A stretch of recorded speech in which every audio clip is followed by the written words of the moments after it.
First off, jump if you are in the VC. Oh, that one, the one. Yeah. If you see somebody who is not jumping, get them in the VC.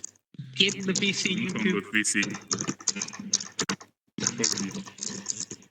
VC boys, go to the VC. All right, stop jumping. Associate, like I said, you're gonna see So- a Discord call. Oh, Cthulhu, hello, my friend. And also turn to orange. If you are not already, get on orange. Welcome, well, oh yeah. Welcome to the court. I'm jury today. Hope you have a good So time. how this is going to work here is, I'm going to do this. Would Nobelli and Corvus please step up right here for a second? The real. Hola, mi amigo. You joined it? Okay. Ooh, there it's Okay, good.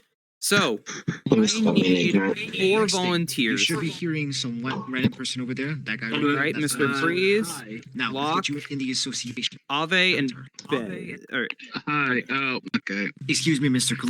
sorry. All right. Sorry, Danger. I need a bar Junie for my Johnny. I need you to play a character because Would you Crap mind won't be here to play it. opening up your All right. identity Okay. phone? Well, either way, We he's have getting his another own person happy who, ever after. Needs So, an all right. association. All right, Sage then. Okay. Oh god, I accidentally Sage DC'd my then. mic. Oh god. So, stand here. You 6 will be sitting in the front row over to the right I recommend side you favorite that. because you all are going to be acting as the Give me jury. that for a while. I appreciate that. Oh no. Nice.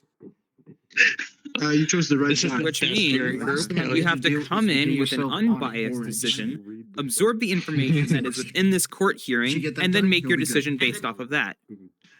If you're currently playing a character that you think may have a bias, then you may want to be an NPC of sorts. Exactly, yes. If you have a bias against the bitch, I mean Carol, then I don't have a bias. What are you talking about? I will say that your avatar is quite large, All done, Sage, you're all set, so you Mr. might not fit in the pew. Hard to say. Yeah. Carol, poor Anya. I would make a racist joke, but I'm afraid of the backlash. The same as you. Couldn't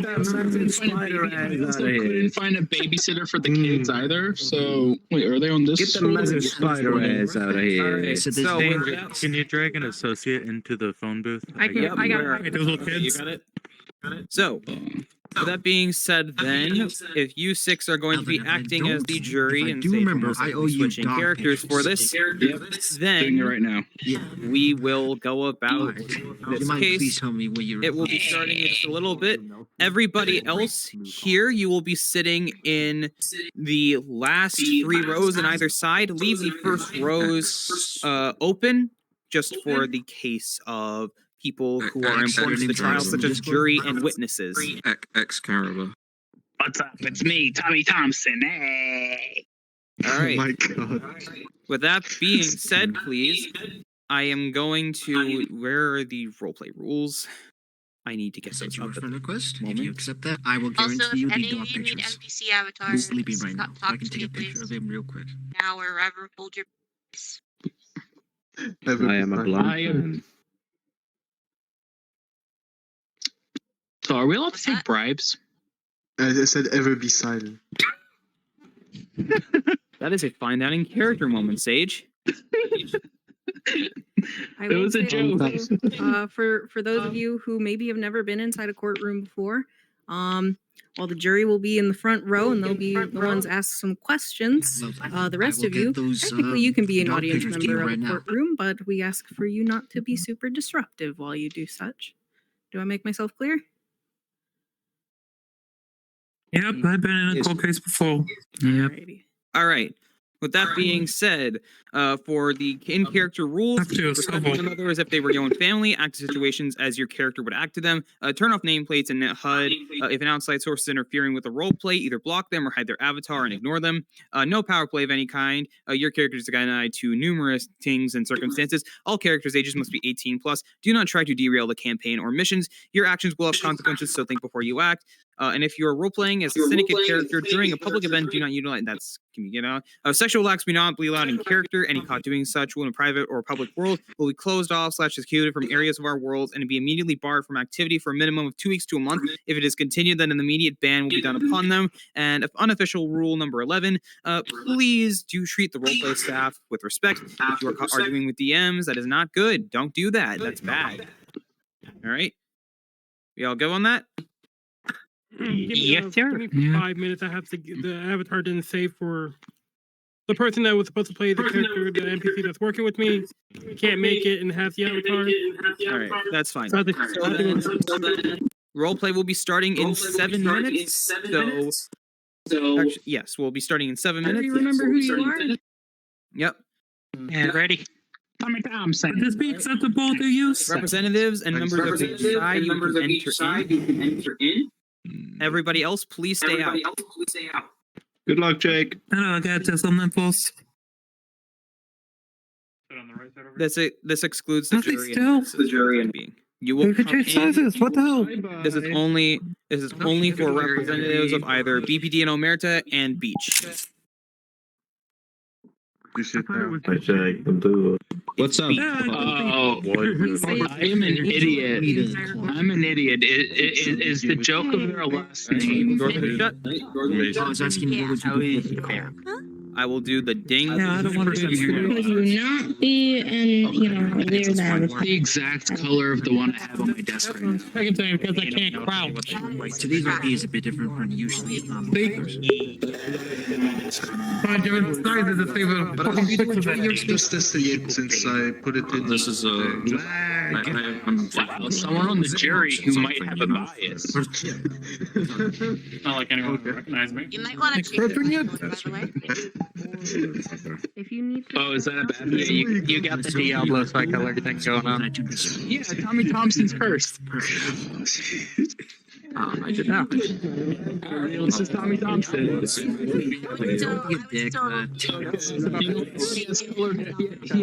He has color contacts on. He's normal now. You know, if you He's got color contacts. yeah. Cannot load avatar. food, you can just come back here to the Yeah, main no, whenever I have to play an NPC, What the fuck? whenever I have to play an NPC, I just default to I have Tommy the Thompson. granddad because this is what the underboss avatar looks like if you don't have an avatar for the Syndicate. Oh yeah, flex on my capo ass, mother. Fuck you. Fancy your head. Fancy your head. Get here. No. Fuck your straw hat, motherfucker. I have blonde hair. These hands, you're gonna vote my way then, you bitch. I will stab you. Avatar will not exist anymore. Well, we're Hey, Nocturne, can I ask you a pretty question? normal for us. It's actually Yeah. 7. RT-wise, can I have it that one This is of Ronnie's technically a kids figment fight of fucking turn into details later? the deem's imagination. Yeah, but Hello, they're Dad. in- Is Vadim here? Yes, not he. How are you I'm doing? going to be changing Yeah, before they're the like, Yeah.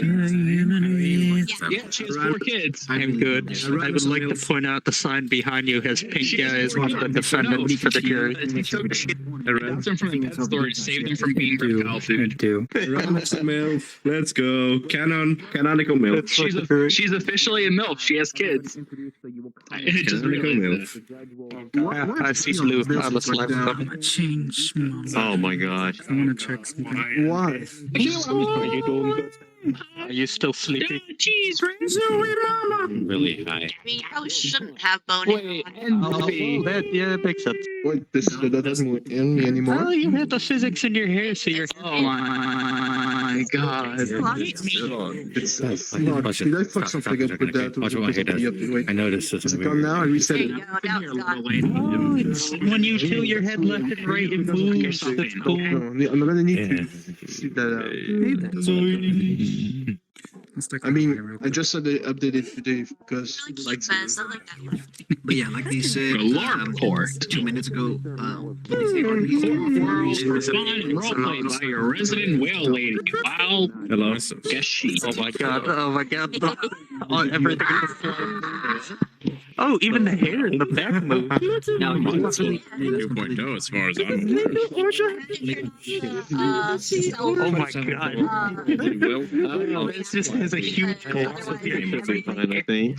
It's all. I think like you're kind of like Flushy. for those Off screen. who's Stop. wondering where we at. There's a setting you may want to disable. Do that. Like I said, I'm Go safety and informant, and then turn off convert dynamic to physics. to see what is If you can't see people or their avatars are broken, everyone seems to be pretty fine now with the new Yeah. stuff. Well, I mean, if you I've always been bugged like with it, Arania's right tit is up in the air. amount of time during the event. I don't count as Yeah, I saw that.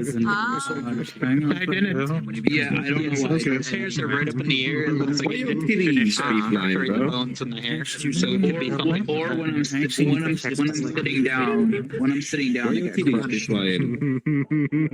Okay, well, it misses with some SDK3 avatars me when I'm because it's a whole new system.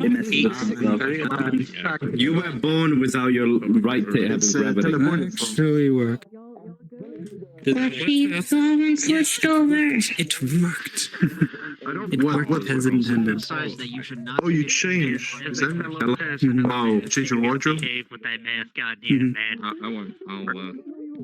Oh, that's cool. I've disabled a lot of people's reactions, otherwise shit goes wrong. Why did I? Oh god! Because you. Oh my god! I'm changing back. It was an accident. Whoa, Narble jury. Stop changing into. I would love a narble jury. We'll go on then.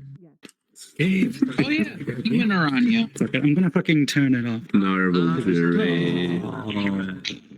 I guarantee you, most of these people. Narble jury.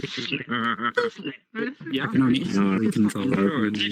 All right, everybody, we are about to start. On which, before we do, we'll give some exposition to all of this. As everybody enters into the courtroom, they will pass by security guards. All weapons have been confiscated from all persons entering into the courtrooms, witnesses included, and as well as the jury members, because this is a government building. You will all enter in, and you will all sit down at your respective pews. We ask that you remain silent throughout most of the proceedings. Thank you. Have a wonderful day. Roleplay starting in 5, 4, 3, 2, 1. Ding. Ding. That's the bell thing for go. That's the saddest ding. All right. Do we open it? Do they? Excuse me. Pardon?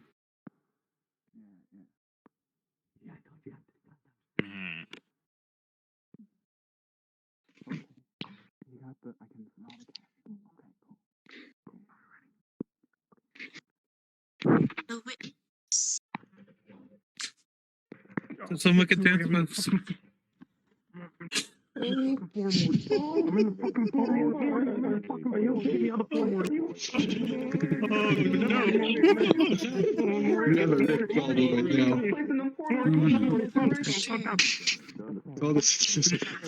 Calm down. Yeah. Oh, jeez.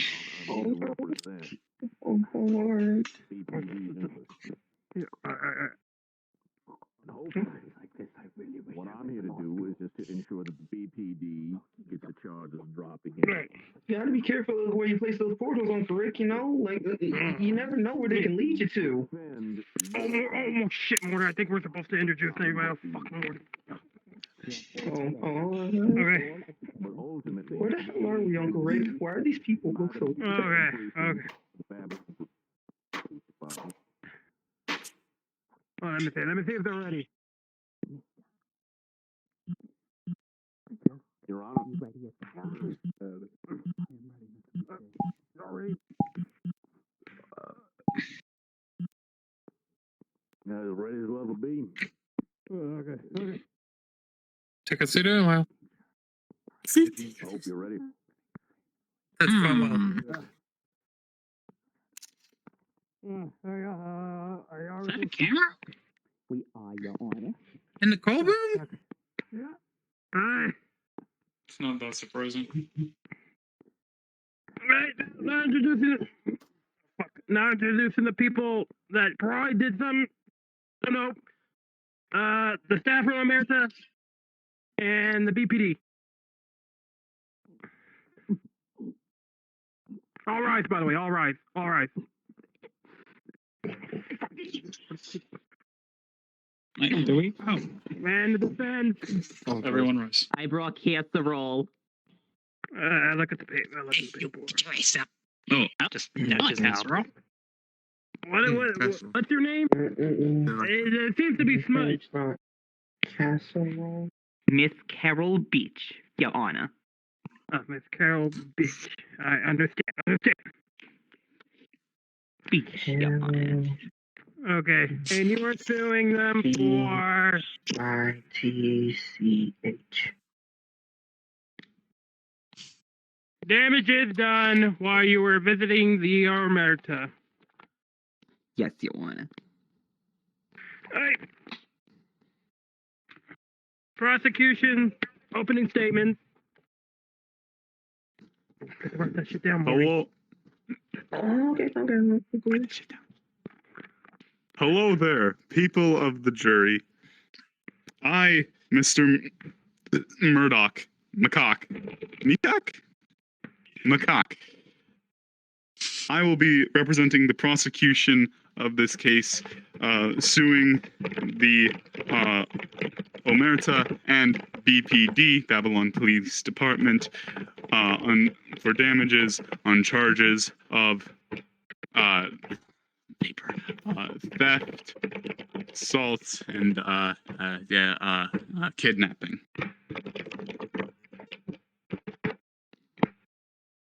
I think that's all.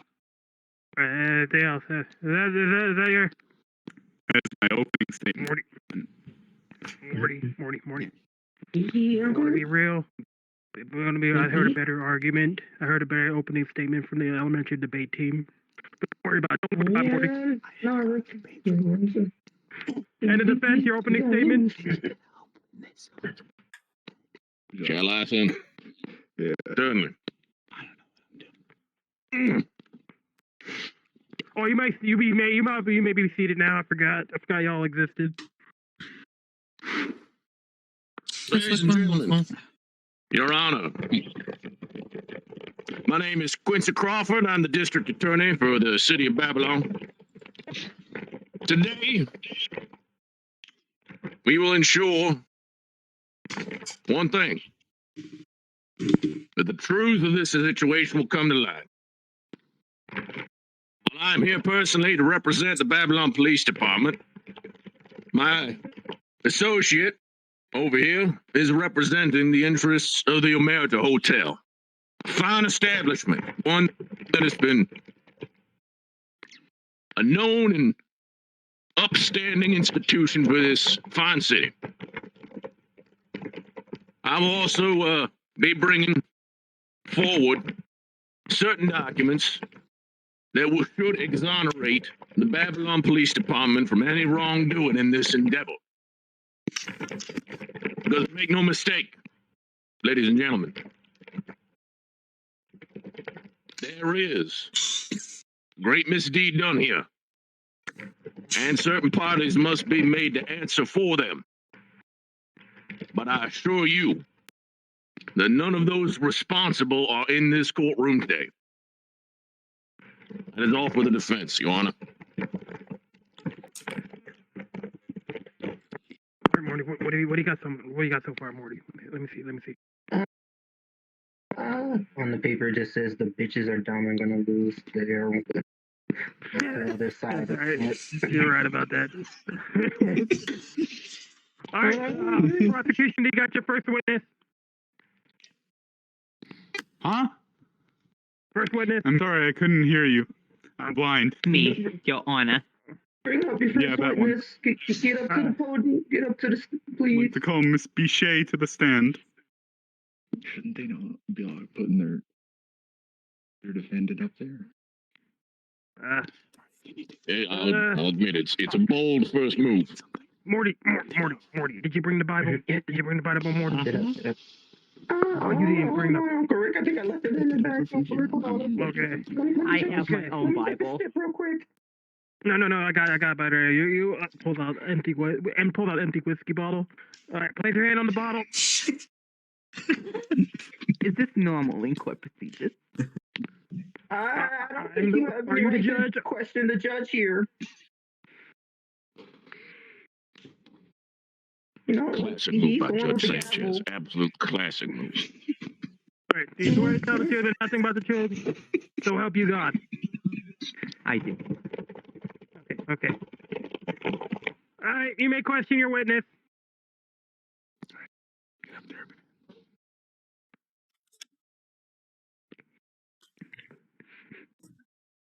All right. So, tell me. You say you were I should rephrase this. I am Mr. Poggy Nelson. And that right there is my papa. Poggy Nelson. 2 G's, like the best of woods. Yes. No. That's Mr. Moorcock. I'm Poggy Nelson, 2 G's. More. Is that with a C or a K? It's with a Y.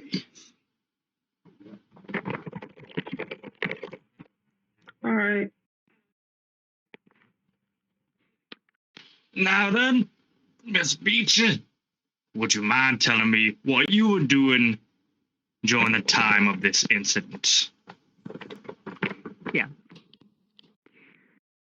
It was on the night of March 9th, 1921.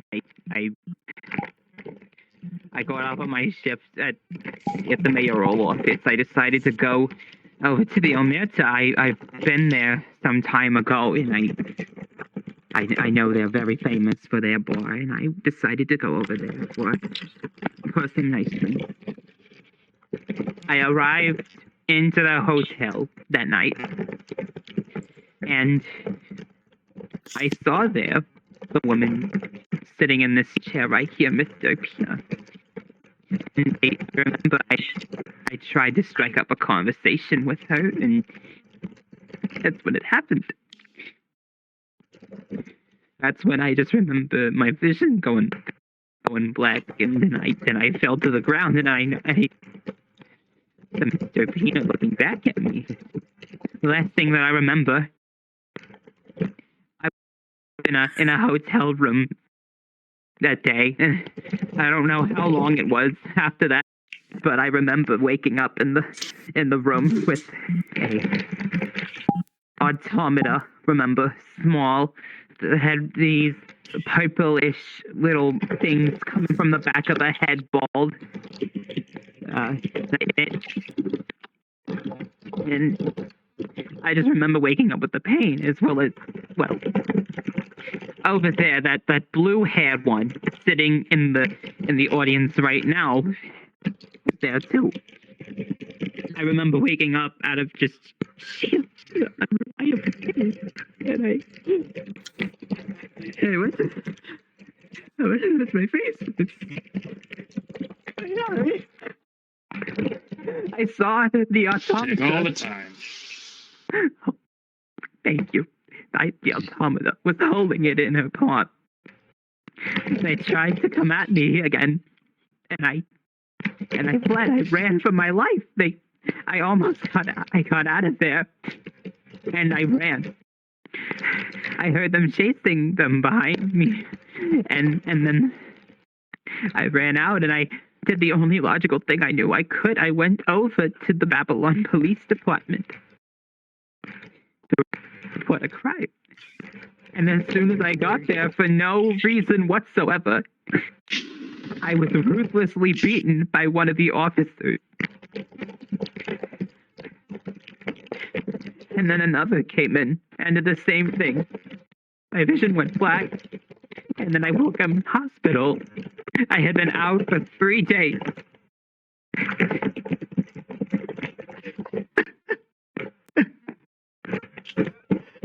3 whole days.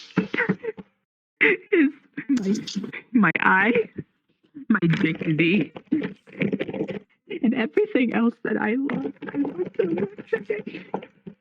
All because of these horrible, horrible people. I'm sorry. It's all right. It's all right.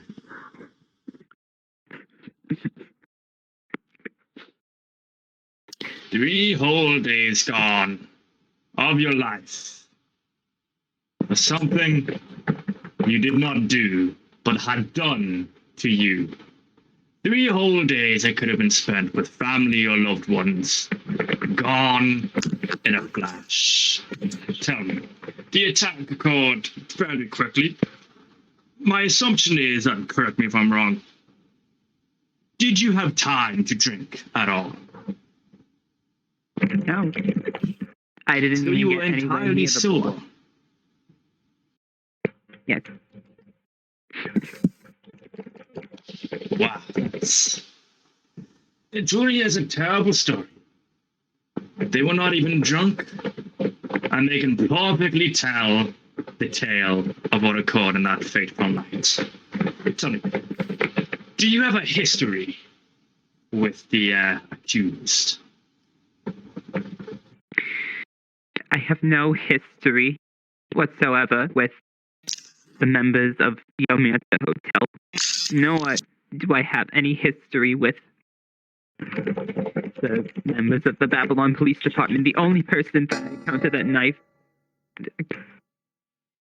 So, Mr. Judge, she is blatantly lying at this point about having no relations with any of the Omerta staff or his associates. Elaborate. Elaborate. So we did a search of, I believe, her workplace, or we got files from there, which had yearbook photos of Miss Bichet and Miss Turpina with Turpina's name. I want you to hold that. I want you to hold that thought. I'm gonna let you hold that thought. Okay. They're gonna finish their cross their examination, and then I'll allow you to cross examine the witness. Okay. The member of right now, I do have a history with Mr. Pina here. Let the record show that Mr. Pina is a member of the BPD staff, which would mean that would contradict the witness's prior statement of not having any relation with any member of the BPD. Objection, Your Honor, that's simply just semantics. They are not an active officer of the BPD. They are sent. That would not be semantics, sir. Excuse me. You do realize that some of the staff that work at the BPD are non-civilians, non-cops, correct? That do administrative paperwork, correct? You are aware of that? I'm correct. Yes, well, you are correct. Apologies.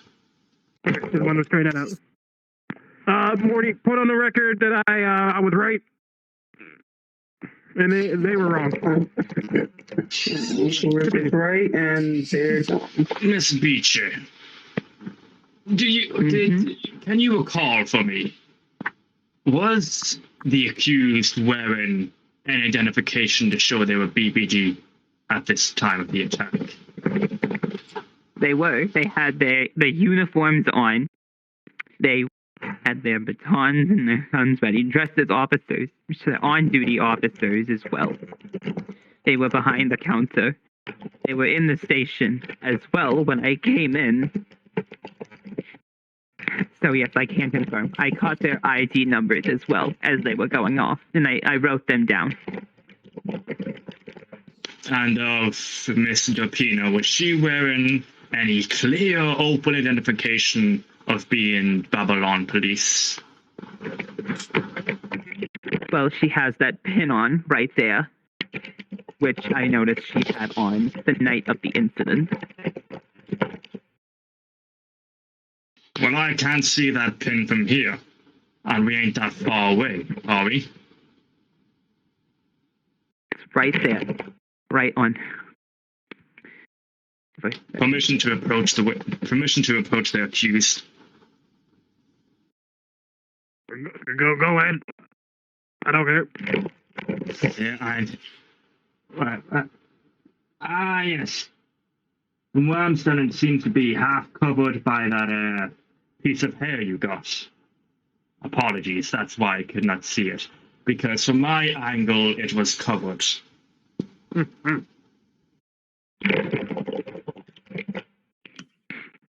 Is there anything else you would like to mention, Miss VRCHAT? I just want this to be brought to justice. That is all, Your Honor.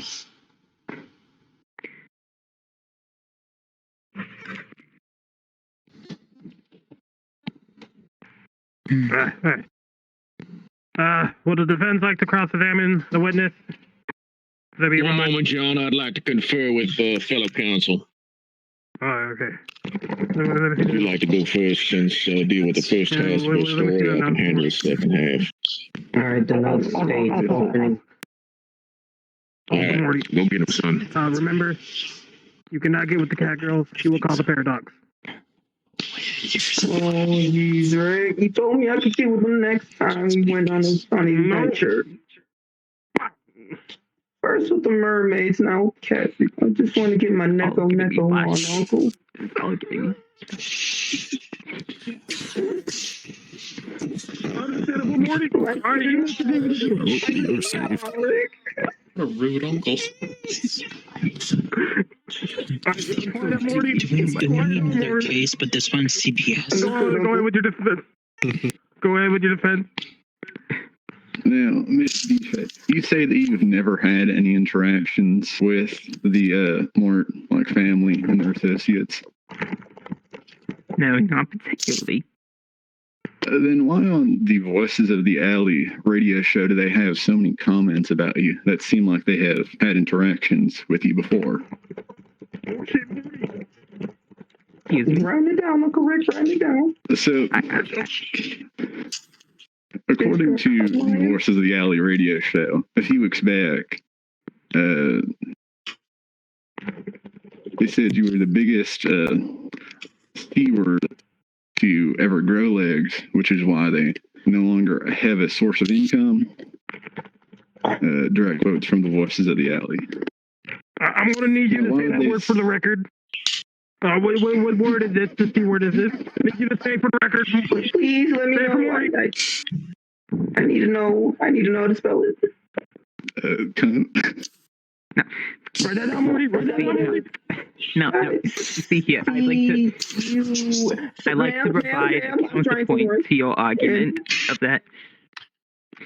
I never submitted I have no idea what you're talking about of submitting something to the Voices of the Alley. I'm not even sure what that is. A radio show? I've never heard of that. I've never submitted a thing there. Ever. According to my evidence, you have admitted to being to those quotes being used to find you, though. I don't know what you're talking about. I'm sorry.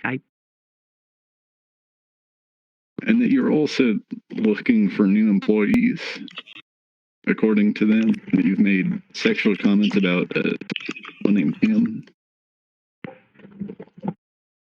All of this seems very personal things that they would need to have interacted with you to know.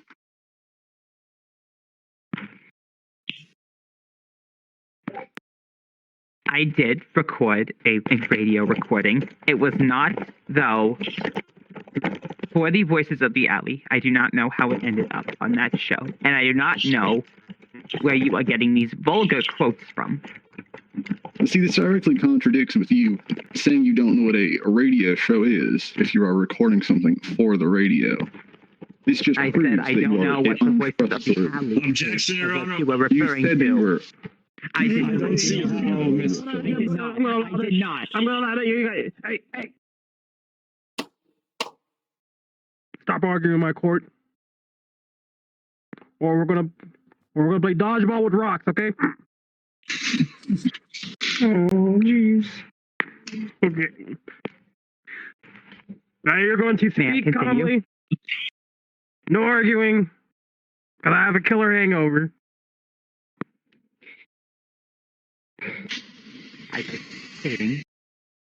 I did not say I don't know what a radio show is. I do not know of the radio show Voices of the Owl. I, of course, know what a radio show is. The members and other lower secretaries at the mayoral office, listen to them all the time. I don't particularly fancy any myself, but I did record a recording of it to another network. I don't. What would you like to say? What network that is? Then It's a defunct network now. well, there's still no point in not saying what it is. It was the Babylon Cable Network. They hosted a radio show for some time, and I was called on to, during that time, speak about the mayoral office. And as far as I know, I believe the two radio shows are synonymous, and that you have therefore talked with associates of Objection, Your Honor. According to Federal Rules of Evidence Rule 608, this is nothing more than attacking the character of the witness on the basis of reputation and/or opinion evidence. But we're in a pickle, Morty. They're attacking him, but at the same time they're connecting the dots.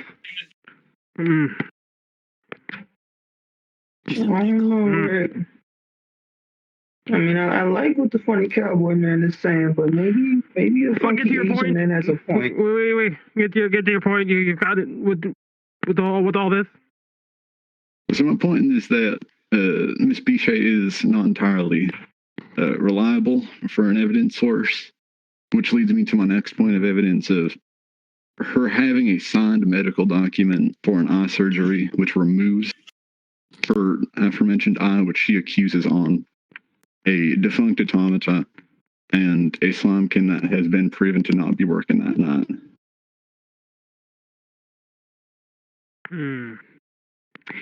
That is wrong. I would like to make an objection to that, Your Honor. There was nothing. I did not have an eye surgery on Will.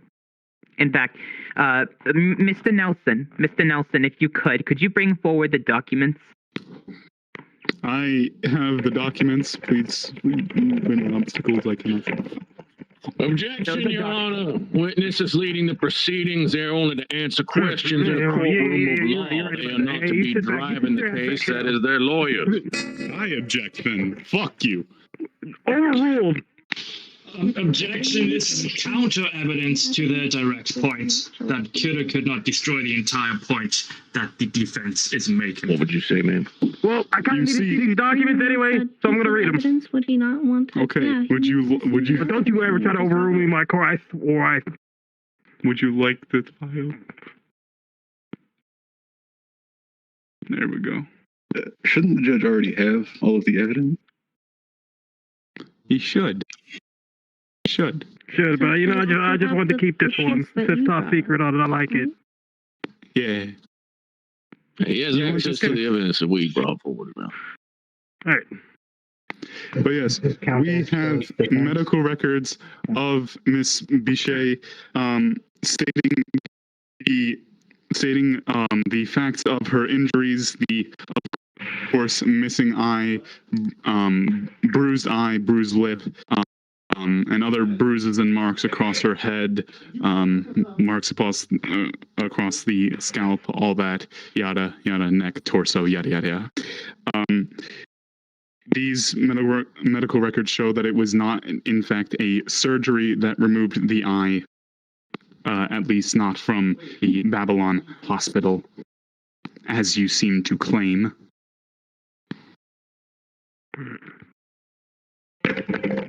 You just said that she had bruises along her scalp. That wouldn't that lead possibly to a distortion of memory?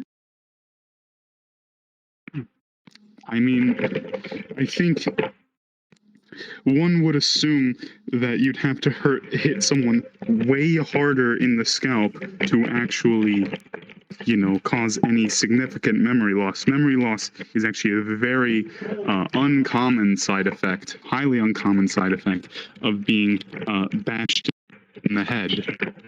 Mostly, it is just in the moment confusion and disorientation as one is concussed. Sir, you are agreeing that your client here has been disorientated and was confused whenever she was being beaten, and therefore was disorientated or would have been disorientated if not knocked unconscious. However, when awoken, however long later, unknown time frame there, when awoken, one's mind would presumably not be as boggled as the brain no longer rattles in the skull from the vibrations of the punch. Okay. The next issue with her story would be with the automaton, which hasn't been in service for quite a while, and currently is simply a box of bolts sitting at the hotel. Do you have any evidence that? Well, we actually have the chassis in the evidence room. Present it. All right. Let me get it. Do you have documentation that proves that it was what's the word that I'm thinking of? Depowered, decommissioned, disabled at the time of, decommissioned at the time of the attack. Well, it's broken. It's a broken chassis. It's a broken chassis, but do you have evidence proving that it was broken at the time of the attack? You people could have just taken the automata and destroyed it. How do we even know that that is the same automata? Miss, if I may ask, Miss Bichet, is this the automata that attacked you that night? Is it? I will say the destroyed chassis of Violet. It is still recognizable, Lee Violet. Yes.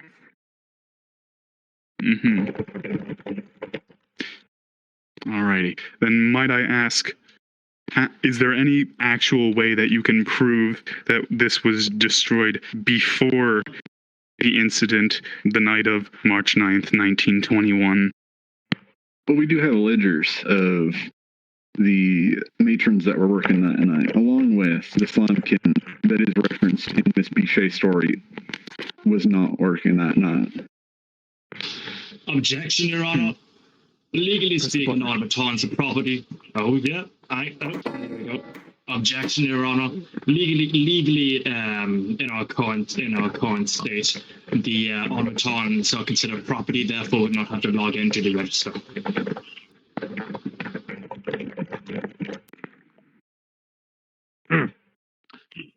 Your Honor, if I may,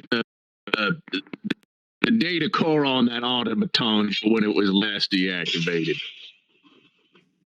Let me go look through this. I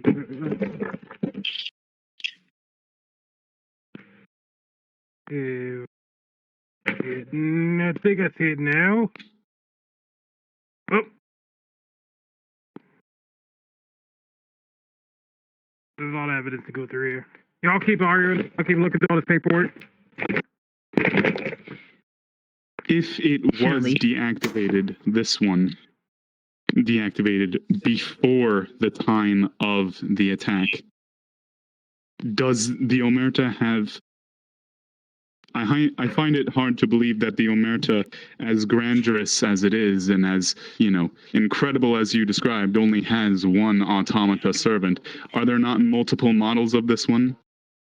Could a different model that was not decommissioned at the time have been... Decommissioned last December. Last December. Yeah, and... Oh, yeah. Also, I believe that the automaton Violet was a special order case. It was not a mass-produced model. This was quite a unique individual. Yeah, and according to my sources, it was the only ever automata to work for the America Hotel. Through the If I may, I see what games you're playing here, but now I can play them better. So, Judge, can't hear through my mind. What Mr. Pina is now saying is things to care. What? So Miss Bichet is saying things to Mr. Pina through the hive mind, saying that they see what games Mr. Pina is trying to play. Objection, Your Honor. Is there any physical evidence that is provable of this? Mr. Pina, did you say that through the hive mind too? It was a stray thought. I apologize. I like playing board games. Yahtzee is my favorite board game, and I just thought I'd like to play a board game with Miss Beach after this is over, and after I have been proven innocent and I've gotten my money that I have been owed. Didn't she say she doesn't have any connections with her? That's one of the concerns here. Please come on. Please come on with the case. This is irrelevant. I'm going to make a rule here. I need y'all to stop speaking in your hive mind. Morty can't write that unless you want to, like, unless all of them want to start, like, speaking up. Yes, Your Honor. How you make it, continue?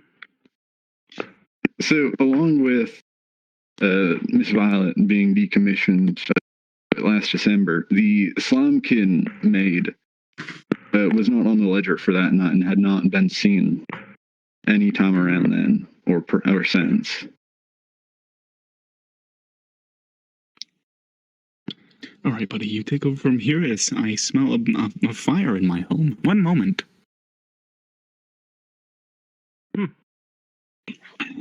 He must have a great nose. That's what's being presented. So both of these lead that Miss Bichet isn't the most reliable source for who her assailants were, at least with the Omerta Hotel. Anything else? No, Your Honor. All right. I do have some cross-examination of my own. Oh, go ahead. Go ahead.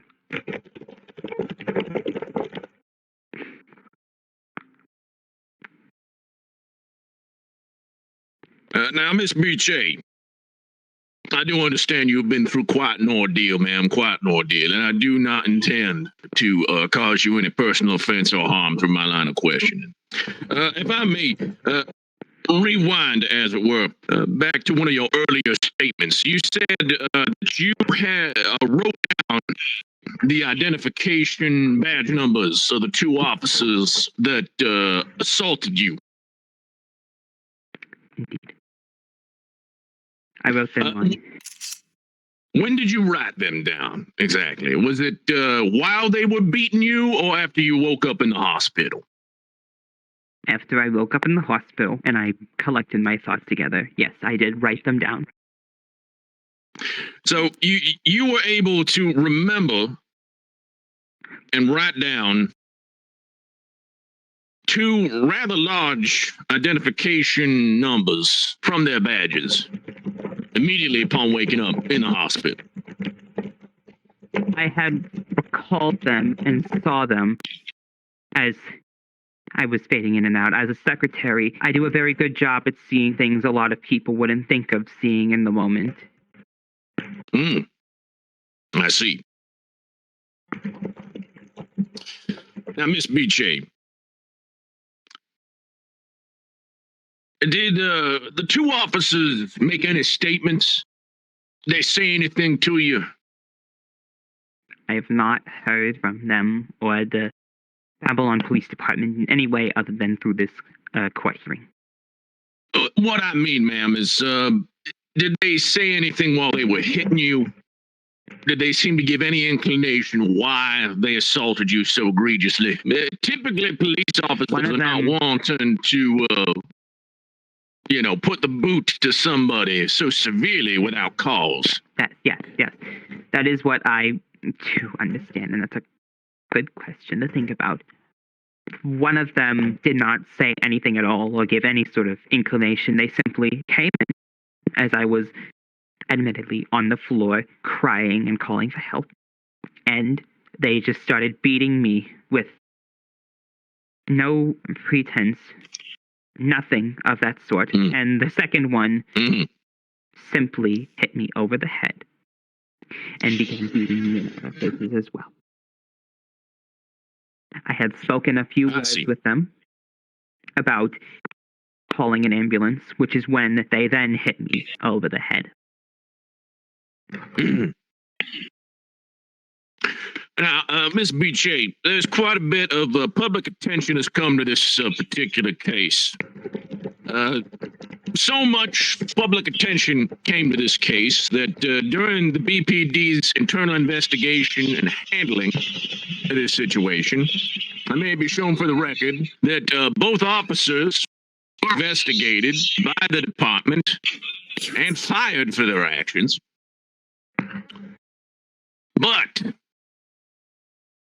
after public filing charges were made, both officers came forward to a Captain Seamus McGillicuddy of the BPD and offered to become state witnesses for an ongoing investigation with the BPD.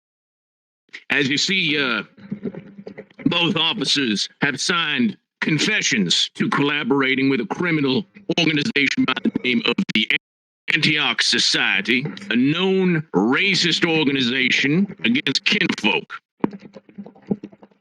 Because of the public attention brought upon them by this particular court case, they were seeking protection from this organization as they had been paid off to act erroneously that evening by the Antioch Society. As you see, both officers were not on duty that evening, as the record of patrol shift shows.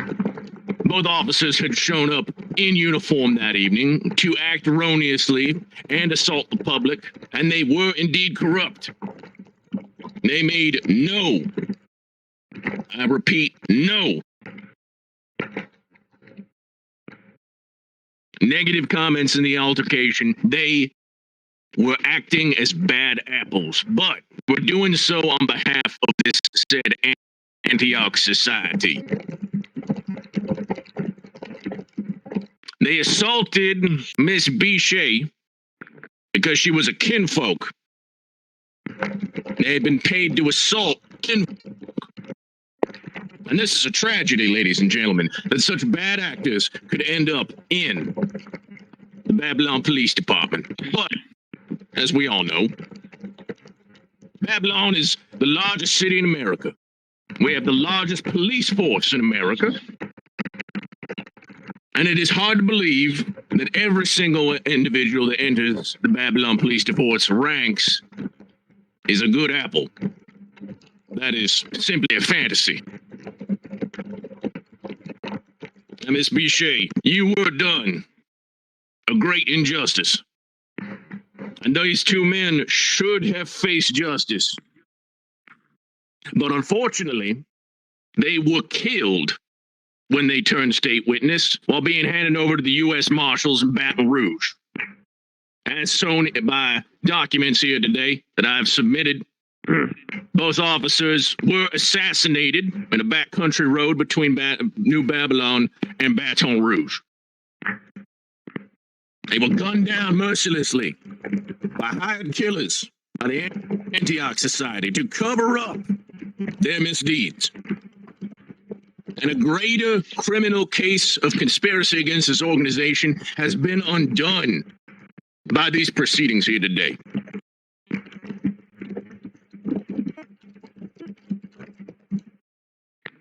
Now, ladies and gentlemen, what I am trying to make very clear here is that the BPD does not condone such actions. It does not train its officers to wantonly assault those without recourse.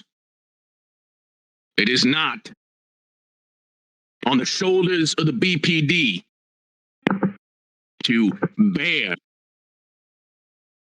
such injustice. Because it was not the BPD that ordered this action be done to her through training or orders or proper police procedure. That is not what occurred that day. What we seek is the charges be dropped on behalf of the BPD due to this revelation through our evidence. The city of Babylon should not have to bear the weight of this blame for a few crooked officers assaulting a woman because of her race.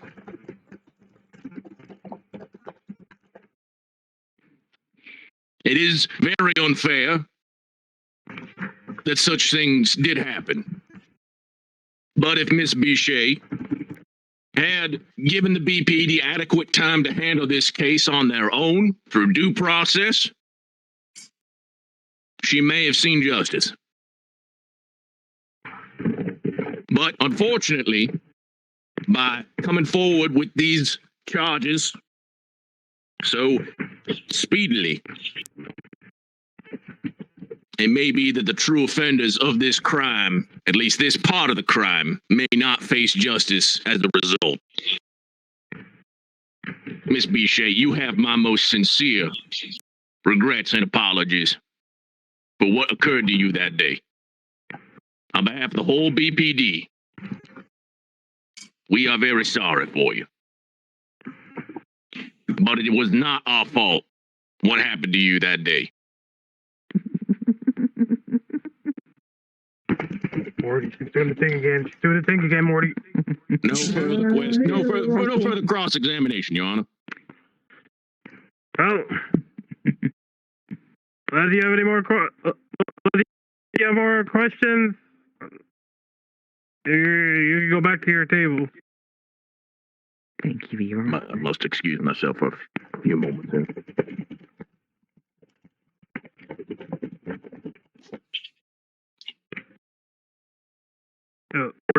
He's not doing well, Morty. I see you. He's gone psycho mode, Morty. All right, does the have any witnesses they wish to bring up? I believe that the slimekin that she is accusing is here today. Oh. Correct. Correct.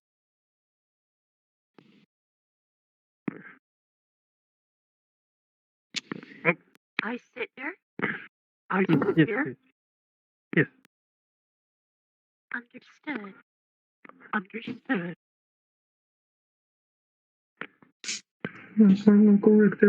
Got that whiskey bottle. Don't steal it. Do you swear to tell the truth and nothing but the truth, so help you God? Indeed. Indeed. Let's go. Okay. All right. You may examine your witness. Now, sorry, I'm not entirely sure what your name entirely is, ma'am. Lily. My name Lily. is Lily. My name is Lily. So, Miss Louie, have you worked at the Omerta? Well, I guess have you ever had employment at the Omerta Hotel? Yes, I do. Yes, I do work there. And when was the last time that you were on shift? I believe. It was Ago. a couple weeks ago. Do you remember if you were there on the night of March 9th? I know for a fact. I was not. And have you ever seen the prosecution over there? On my day off. On my escorted out of for causing some causing disturbance of what I was told. Do you happen to know what that disturbance was? I do not. Specify. Did not specify.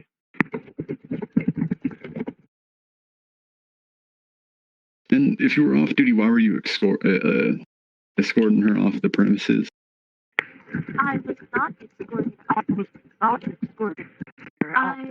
just walking around finding my own business.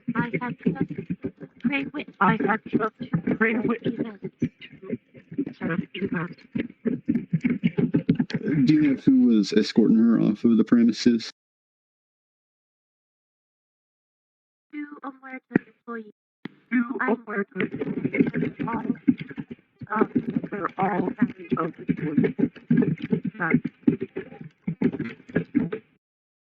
And did one of those employees happen to look like this automata here? No.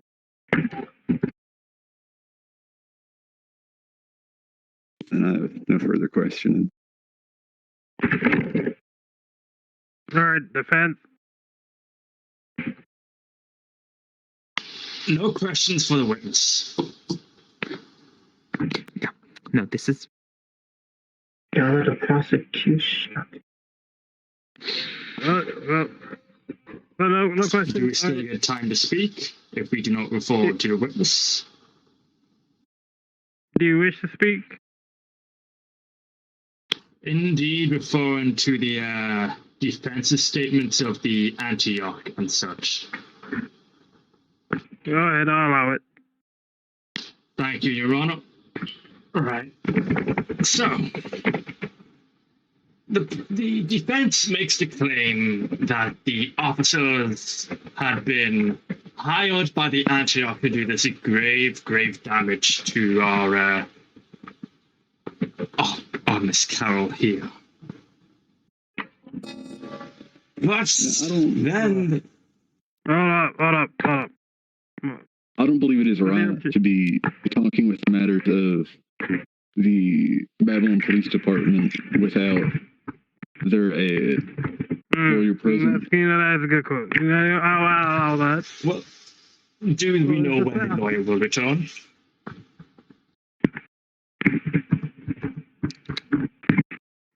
No idea. If the lawyer does not return in 5-10 minutes, may I continue? Oh, what we could do, we could take a short recess.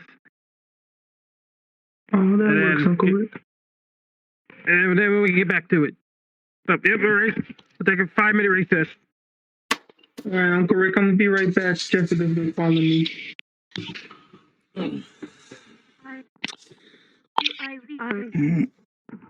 I leave. You may leave the stand. Please don't. Your voice is double. It's repeating itself. Over here. Oh. Yeah, it's part of Oh. Yeah, it's part of the place spot. Oh boy. You get that little one. Okay. Time moment. Change it good. So what'd you think? It's a flop. It's a scam. What do you mean by that? I mean, they don't have vending machines. Not VPD, I mean, I mean, no. Who do you? What's a vending machine? How do you think? Hold on, Jerry, get back in here. You're not allowed outside. Get back in there, Jerry. Yeah, you're not allowed to converse with people. You get back in here where I can see you. Can I go use the restroom? Morty. If on the stand, if you had seen anything. Morty. Oh, goddamn it, Morty. Also, your gavel, sir, your gavel's on the floor. didn't hear much about this until today. Well, so you have to go with someone I can trust. As long as we present, What about that suit of armor? It looks trusty. shall Squint. Something tells me you don't want to go with that armor. Okay. Something tells me. No. What else are you? Would you like to go with me? The people. No, we're not. All right. I'm quite aware of your connections. You got. Was that for me? Well, So you will know. what's up? Was anything What's going on? Cliché's question. Good question. One of the other lawyers. What did you ask? Something that you said. I don't know. But Yeah. you mentioned before some sort of medical document, another medical document that you brought. Where'd everybody go? They're taking a break for a bit before the recess. It was a 5-minute recess. Okay. And apparently there's not a playground. Does anyone else understand the plot to this movie? Are you guys? I was like, When they had gotten anyone It's not following the plot. checked out. Use whatever means.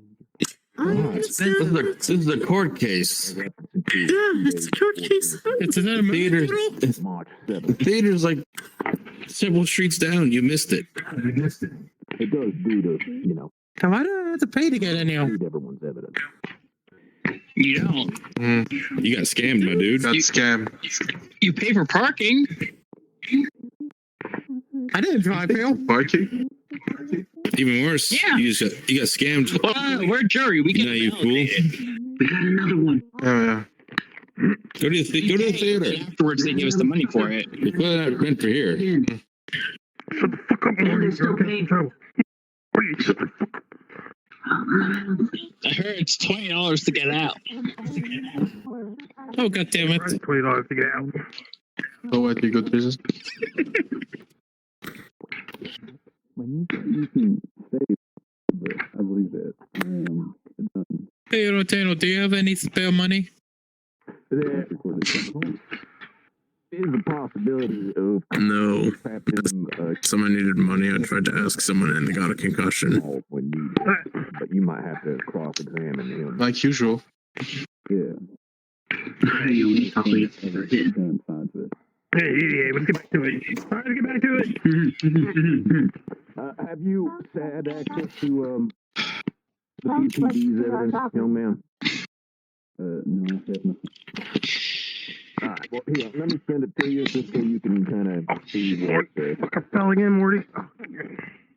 Well, gee, That's 1 second. I told you shouldn't have drank so much on before the court case, right? And then now You're being a snitch now, right, Mom? Lawyer has the same amount of evidence. We only have access to the evidence. We do not have access to the other stuff. Sit back down here. Just kiss. Just kiss. This guy's when they want to go to the doctor. Give you an outline of our defense.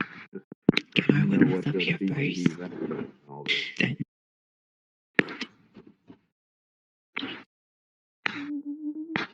Understood. Understood. Yes, understood. Then. Attorney, I've got quite a few pokers in the fire, as it were. So this is the only case I'm handling right now. You'll have to forgive me. Maybe the fucking it's last week's evidence.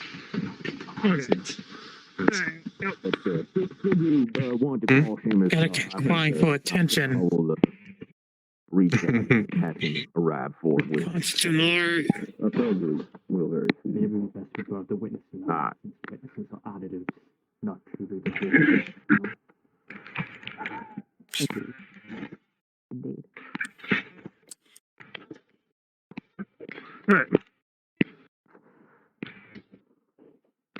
All right. So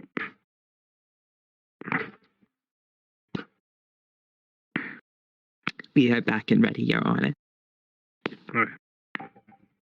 Resume. Resume your argument. The person who wants to state that they need to speak to is here. Thank you, Your Honor. Yes. Right then. I have some questions with the ideas brought up about the officer, such as the connection to the Antioch. Firstly, Objection, Your Honor. If he wants to question that side of the story, he can speak to Captain Seamus McGillicuddy when he gives his testimony on the witness stand.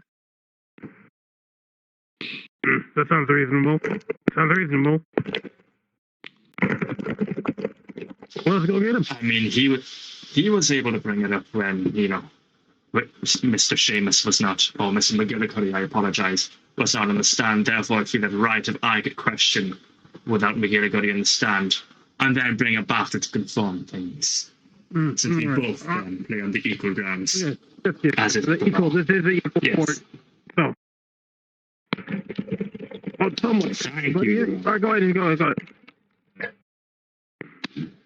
So, your claim is that your evidence points to signed confessions, as you had mentioned, of the two officers attacking Miss Carroll, pre-planned for the Antioch. Is this correct? Or could you correct me on any mistakes I've made in that sentence? We have signed confessions from the two officers in question stating that, yes, they did in fact target Miss B. Shea as she was a kinfolk. I'm right here. So, could you tell me then, do you believe the entire assault was due to Antioch? Or else, how could they predict Miss Carroll entering the station at that exact time? They were not specifically hired to attack Miss Bichet in particular. They were simply there that night to attack any kinfolk on behalf of the Antioch Society. It was simply wrong place, wrong time. And if I may, how late in the night did this occur?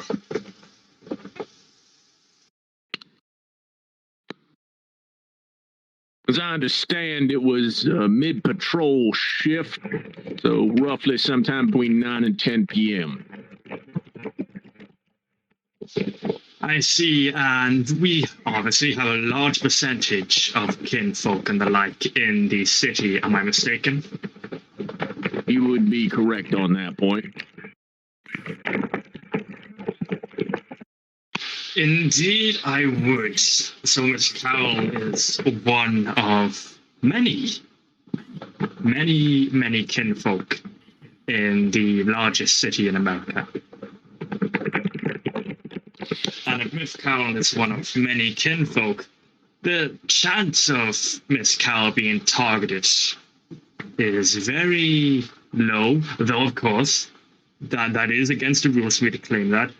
What is within line of the rules is these officers were not on their shift, though I believe donned their uniforms.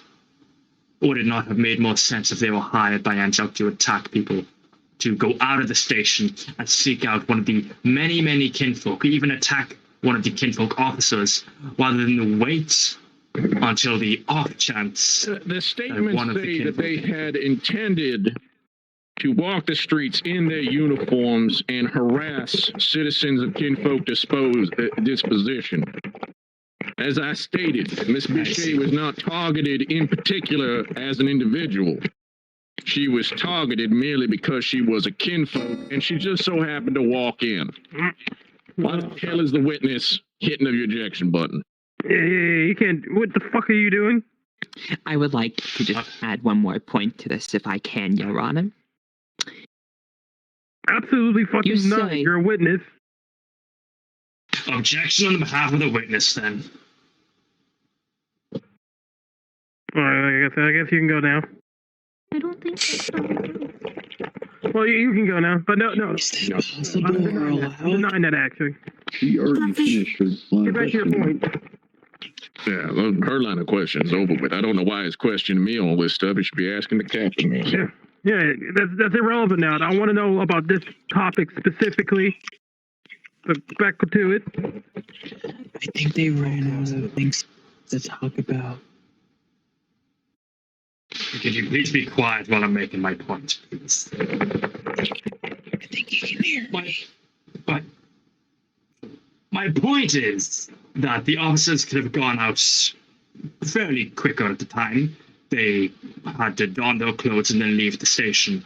This did not instantaneously occur as the people that attacked Miss Beecher, that may or may not be affiliated in the Omerta Hotel, had time to assault Miss Beecher, which should have been enough time for the BPD officers or unlicensed or off-patrol officers at the time to don their clothes and leave the station. Don't you think? That is not for me to say, son. As I have brought to you signed confessions from the officers, their sworn statements. They are dead. You cannot question them. I cannot give any conjecture to whether or not that is possible or not. And this should be struck from the record for lack of relevancy, as the defense is reaching. Go ahead, Strike. We are not reaching. We are simply questioning evidence that apparently cannot be questioned. Because you need to save the line of questioning for when the police captain is here to give his statement and not question the defense lawyer simply presenting evidence to contradict your defensee's statement. My question is going to you. I would say that this has become a kangaroo court. Yeah, let's go ahead and bring the captain in. It's getting nowhere. All right. Let me go fetch him.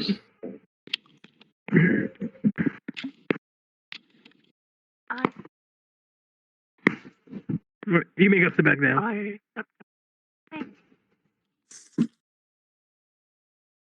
Fuck's sake. Yeah, right. All right, I'm fucking going, Christ. Like wild ass. Oh shit, the chat, hello, Morty. Sorry.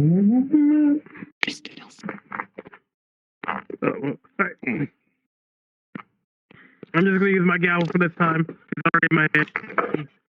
You swear to tell the truth and nothing about the truth, so help you God. I do. Alright. I have no idea what you're saying. Alright. You may start examining your witness.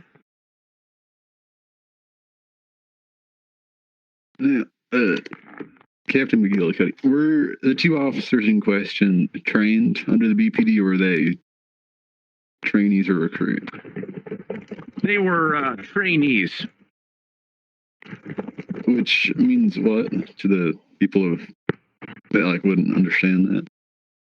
So it means that they had not gone through the basic training procedures of the Babylon Police Department. They had not been trained in proper procedure, order, or department policy. And that means that they could very easily just be two random Antioch folk that walked in and signed up for the BPD like that same day. That is very possible. Granted, both officers were kinfolk themselves. It is not uncommon for kinfolk to play the role of race traitor in this city on behalf of Antioch, as is shown in our various case files. Okay. Now, while you're up there, I have documents from Miss Bichet purchasing weapons grade and other materials without any designated place. Do you happen to know where, has any of that gone to the BPD? As I explained to the investigator of your firm. Objection, Your Honor. What? The witness would like to speak. Well, you can speak after him. You had your turn, let They him. would like to speak upon their own objection of this commentary, and I believe the witness can formulate it much more than myself, which is allowed on the legal right of the law. Oh, God, I hate the Constitution. Go ahead. This receipt, you say, where exactly did you find it, if I may ask?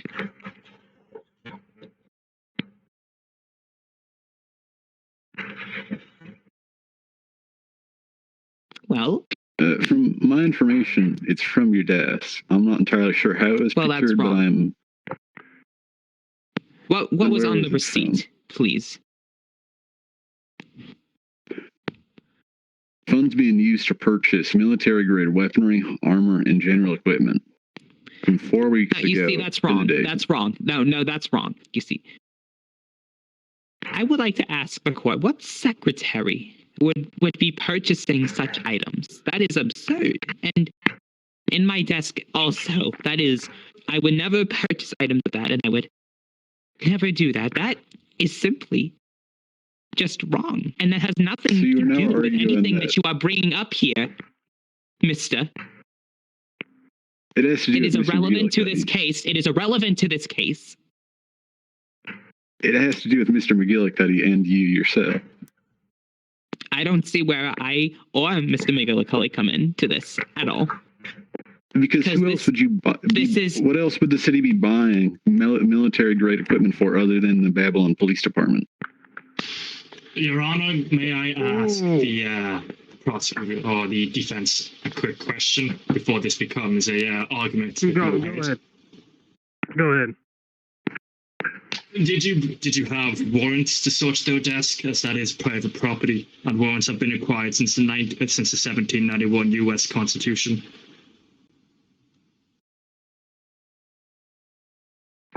I would assume so. It does not say in my file and did you bring whether it was not. No. The receipt? Yes. No. I speak of the warrants. Well, I have no clue whether there was a warrant or not. I was not provided with that information. If you have no clue there was a warrant, then why were you searching? That if there was no warrant, then you were legally searching my desk. Therefore, you are admitting to a crime. And even if that, I had no such receipt. I had no such receipt. Which makes it publicly accessible. I've had no such receipt. Hey, I lost my gavel. Bang, bang. Bang, bang. I lost my gavel. According to my documents, it was found in the trash, which is now public property. Which trash? Inside the house? Outside. It was found outside in the trash. Even if it was outside in the trash, that's still, you have no proof that it was me. And even that, you could be lying about this. I have had never purchased a single receipt. It is outside of my jurisdiction to do anything of that, and it is completely out of character. Therefore, it is irrelevant to this case. Therefore, you are wrong. And why do BPD search people's trash anyway? I don't believe the BPD was the one that searched the trash. Who searched the trash then? A private investigator, I presume. Is this private investigator in court today as they would be detrimental to the case?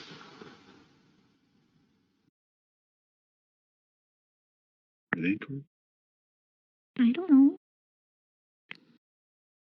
Oh, Morty. Morty. They're not hearing what they cannot prove definitively that that is a receipt and that is not a forgery. So therefore, Your Honor, this evidence can be thrown out. As there is no definitive. It could be. You don't know. Your argument is that it could be. You have no substantial evidence that it is.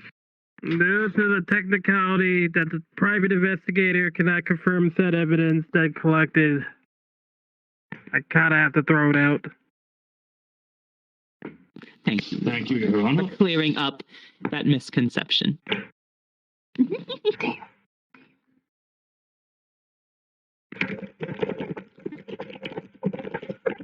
Are there any further questions you wish to ask? No, sir. Prosecution, Thank you. I'm unaware of Miss Moorcock is. Last time I heard, his house was burning down or something. So I apologize for him not being here right now. I hope he returns soon. Mr. McGillicuddy, may I first ask you for your rank in the Babylon Police Department? I am a captain, sir. Mr. Captain McGillicuddy, are you the one that extracted the confessions from the two, I'll call them the two accused for simplicity? Yes, I was the one that took their confessions down during interrogation. And how exactly did you interrogate them? They came forward of their own free will. They were in fear for their own lives because of the attention this case brought upon them, as they were in fear that the Antioch Society would come forward to silence them now that the whole incident was now in the public eye. I see, and I would assume you gave them witness protection in the jail for a while at the BPD station before you moved them out to the U.S. Marshals, where they sadly were assassinated? Yes. And so when was the transport brought out to leave from the station with the accused to the U.S. Marshals? A date, not a specific time would do. That would have been the 20th, 2 days ago. 2 days ago. And who all was in the vehicle? It was a clandestine transfer. We were doing our best to not bring attention to the two individuals, so it was only a Lieutenant Kellogg in the vehicle with them at the time. Is this Lieutenant Kellogg in court now? No, sir. He is currently on leave due to emotional trauma sustained during the assassination attempt. Of course. Yes, Your Honor? Keep going. I lost my train of thought. Thank you, Your Honor. So the claim is they were assassinated on the route from the BPD station to the U.S. Marshals, however long out. I have no need to question that. Is this correct? Yes, that's correct. And my assumption is they were questioned, as in the Captain Kellogg, or Mr. Kellogg was questioned about what happened, yes? Yes, he was interviewed at the scene of the crime by the U.S. Marshals and the Baton Rouge Police Department. We do have records of those statements on file, as is the lieutenant's own line of questioning is on the record as well. So he remained at the scene of the crime awaiting for backup or whatever. Is that true? Yes, that is correct. And are you aware of the damages sustained to the accused that now became victims of this assassination? Yes, they suffered multiple gunshot wounds to the head and chest. Individual closest to the road where the motorcycle assassins with the sidecar pulled up with alongside with a Thompson submachine gun got the worst of it. I believe he suffered something in the lines of 25 gunshot wounds. Most of which were through and throughs that went through into his fellow passenger. So the Thompson machine gun rounds were fired from a bike. Was I assume there was two people on this bike, or was this one person? If you like, sir, I could read you the lieutenant's statement or our own report, if that would give a clearer that would be lovely. Thank you very much. I can let you read it. All right, 1 second. Let me find this. My paperwork here.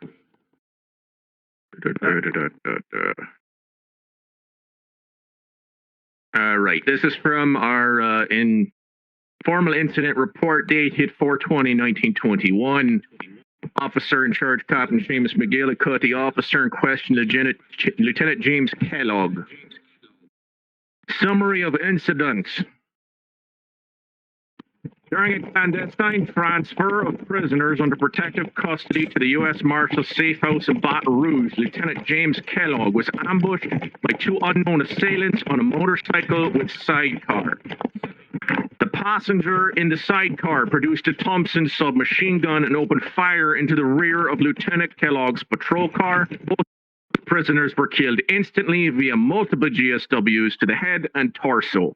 Lieutenant Kellogg stopped his car and took cover under the dashboard, and the two assassins continued on down the road and disappeared.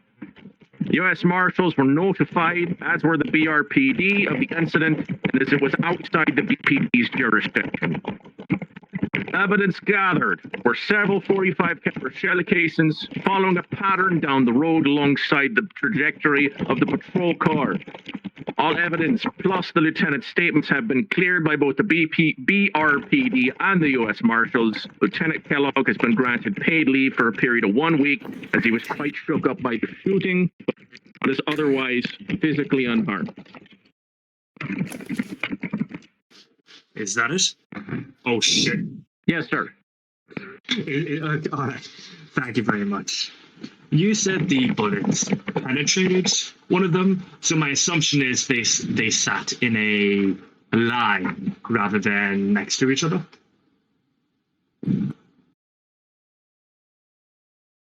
Apparently they were seated but next to each other, yes. So the bullets came from the back of the vehicle, so the motorcycle with the gunman went from the back, fired around 25 rounds. What does this have to do with the case? I'm questioning the assassination itself.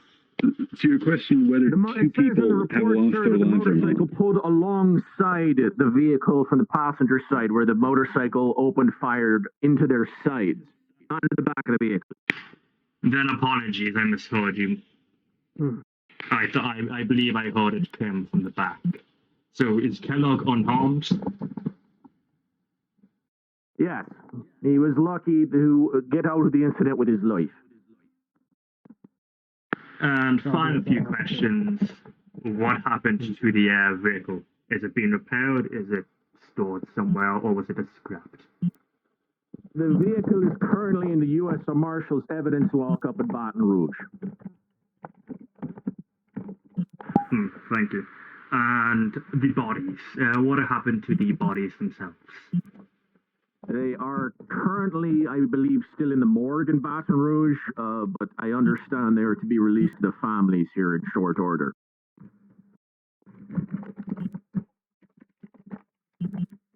I see.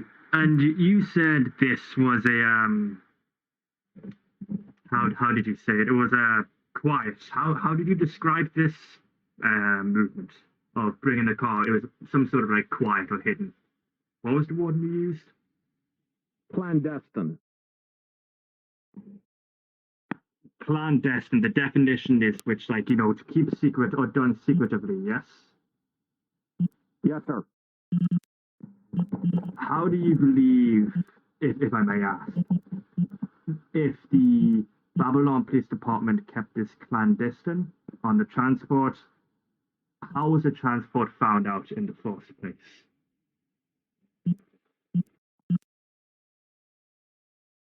That is not exactly clear from our end. We are internally reviewing our situations. The only people that knew about the prison transfer were two lieutenants, myself, the chief, and the deputy chief. Although, unfortunately, the southern precinct is rather open-aired, it is very easy for others to overhear, and I suspect that these two officers weren't the only ones in Antioch's pocket in the southern precinct. So you have an aura of corruption in this department you'd like to squash down on? Certainly, sir. Every major metropolitan police department in the United States has some level of corruption within its own ranks. We cannot make any deny of this. I see. That is all the questions I have, Your Honor. Alrighty. Well, That's all you need for, Captain? Sure. Your Honor, I'd like to bring a witness to the stand. Oh. Okay, you may go. Yeah. Which one was your witness this time? It is who I believe to be the private investigator, Mr. Monty. Oh, Mr. All right, bring him on in. I believe Miss Derpino will escort him in. And if the private investigator, we'll let the prosecution know. If the private investigator can confirm the evidence can be brought back into play. Of course, Your Honor.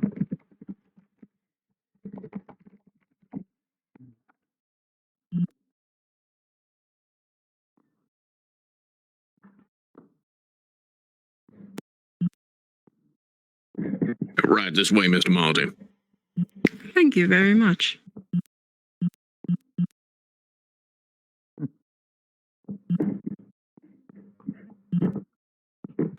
I sit here, I assume? Mm-hmm. Thank you. Do you swear to tell the truth? Nothing but the truth, so help you God. On my name. Right. Defense, you may start questioning your witness. So, Mr. Monty, in the evidence that you had provided me, there was a receipt that you said was from Miss Carroll. Is that true? Certainly. Now, how did you go about obtaining this receipt? I believe it was the morning of the 13th of this month. It's still April, correct? On that morning, I had paid a visit. I was sent to, what was it? Deliver some building permits from the desk of Mr. Justin Morty. I commonly deliver such reports to the secretaries that work there, or at least to their desk, myself or somebody else of the legal team of the Morty family. In all honesty, I was looking forward to meeting, I assume, that is Miss Carroll over there. But unfortunately, she was out that morning. I'd heard something along the lines of an accident had kept her from coming into work. I delivered the paperwork, and as I was leaving, I saw a custodian was cleaning something up. I looked inside, and I found a rather peculiar-looking piece of paper. It seemed odd for it to have fallen into a garbage can, considering all the work and effort that the City Hall puts forth for everybody. I took a glance at it, and lo and behold, it was the receipt that I handed over to you. And how do you know that it is Miss Carroll that had done the receipt? Well, her signature's on the bottom, is it not? Yes, it is.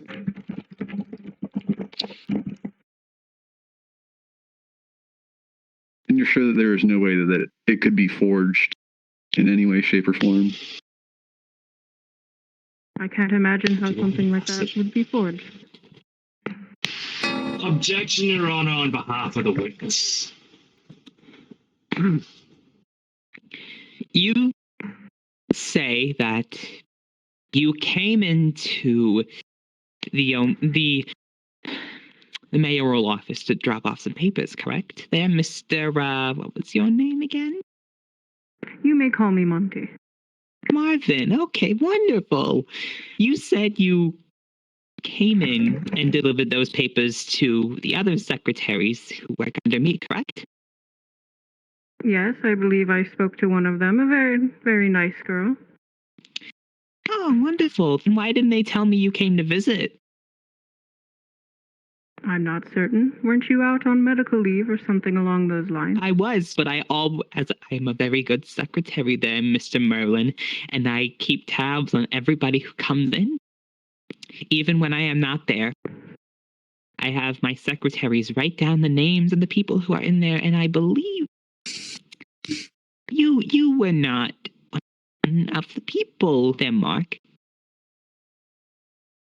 I believe it is not my job to ensure that your secretaries write down everybody's name. It is not, under but- none of my control if they did not note me, but certainly there was paperwork delivered that day, as commonly there is, as you should know. Doesn't the Morty family commonly deal with City Hall? Indeed, but usually we have somebody else come in and deliver the paperwork, not somebody of your stature. Then I consider myself quite lucky to have come in that day.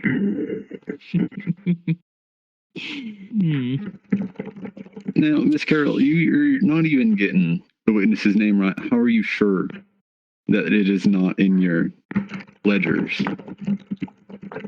I keep note of everybody who comes in. But you are not getting their name correctly. So how are you sure that the name is not in that list and you just don't know their name? Monty is their name. Then why aren't you using their correct name? Because I just forget sometimes. Clumsy me. So it's the same way that you could easily forget that they had came in. No. What is defining you forgetting somebody's name? No, you're wrong. You're wrong. Objection, Your Honor. This is magics. Any point to this? Arguing? No, Your Honor. I believe there's no point to the argument. You may continue. Uncle, I think the point is she doesn't remember names. And the point is, the prosecution wishes to badger along my witness, or my Miss Carroll here, by claiming that simple of a moment forget failed every piece of memory she had on her. Well, I certainly hope she wouldn't forget all the business that she conducts with the Morty family. Of course not. And I have another question about the evidence where you are talking about the voices of the alley. Who admitted to being the biggest, or in some prefer not to say, C-word to ever grow legs, which is why they no longer Morty, the word have a source of income? Got Morty. What exactly did you mean by that? I'm sorry? In your quotations from the voices of the alley, I'm not entirely clear on what you mean. It was a recording of her voice. She had called herself that. Apparently someone had called her that previously. Rather vulgar recording, if I may add. But she was speaking of her own volition about the City Hall requiring new people to report in some way. Or more so, hire, I suppose, was the wording that she was supposed to say. And do you know who she sent that to? That recording? It was publicly played. Objection on the behalf of the witness. Okay, what is it this time? As I have stated before, I never made such a recording like that. That was so vulgar. I did make a radio recording, but it was never of something of that nature where I referred to people in that. I do not refer to my employees or any of the people who work under me as such things. And if they do refer to me as those sorts of things, I like to have a talk with them and have an understanding with them. I do not do things of that sort of nature. Could we then play Which is why I say this episode. Okay, continue. Along with this cunt is another word for the female vagina. With her arguing this, can we not play, or at least look at the transcripts for the episode in question? Yeah, I think it's a good idea. I think it's a good idea to play the episode, Uncle. It would take a minute to find it. So let me look at the transcripts. It's they sacrifice it turns to be. Oh God. Ooh. This poor Tim person. Oh, Morty, Morty, read it, Morty. It's bad, Morty. It's. I can also play the recording we brought, if you would allow it. I think that would help. You brought a clip up. For me to keep tabs on this, I think it would be better to play it. Please don't play a clip, Morty. One moment. I need a moment here.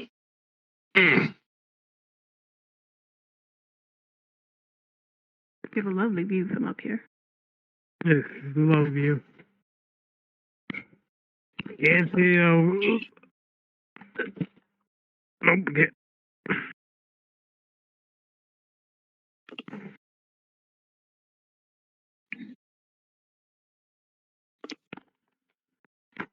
If you will allow me to. Are there any more questions that you have? Yeah, it was all a question why he gets the radio set up.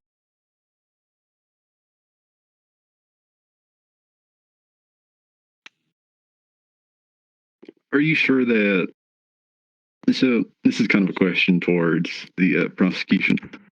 When exactly was the date of your medical records procured? It was procured after the attack happened, of course. I believe it was the 12th or so of March when I secured those medical documents when I was checked out of hospital.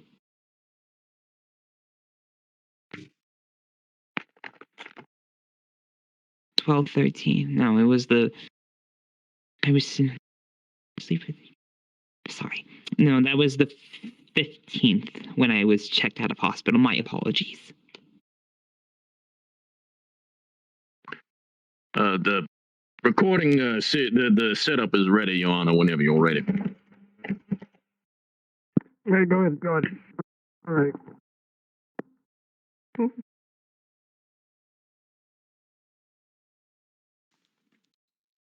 All right. Babylon Mayoral Office Commercial, take one, only take I'm gonna do. Do you love your city? Do you want to help your city grow and want to make a difference? Well, then you're in luck because the Babylon City Hall is looking for new hires and new faces. I'm Carol Beach, Secretary for the Babylon Mayoral Office, as well as sixth-place winner for the 1919 Babylon Bingo Championship out of 6 people. I'm described by my coworkers as the big to ever grow legs, which is why they no longer have a source of income. And you can take their place because we're currently looking for new employees to exploit. To take advantage of, to nurture their beautiful and wonderful talents in politics and accounting. Yeah, they'll buy that, I'm sure. Fucking goddamn it. We're looking for hardworking and dedicated officials who are ready to take on the challenge of fixing the current issues plaguing our wonderful city.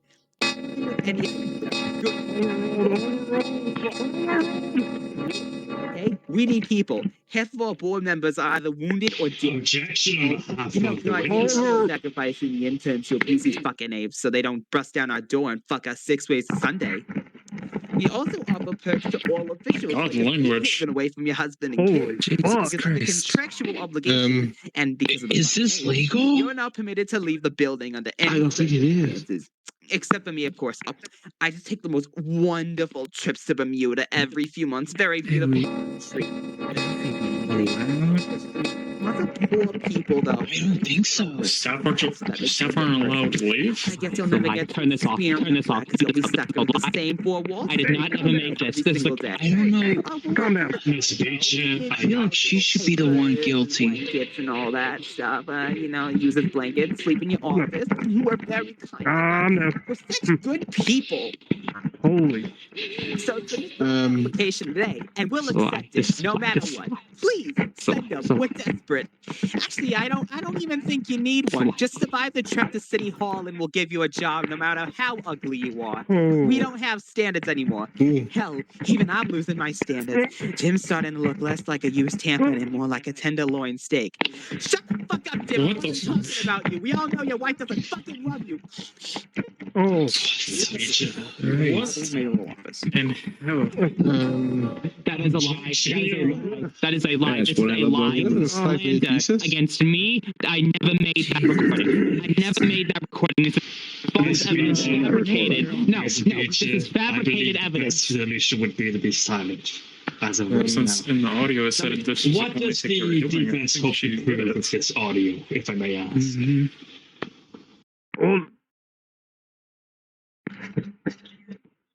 At the start and That was the voices of the alley they were talking about, like they were proving a point.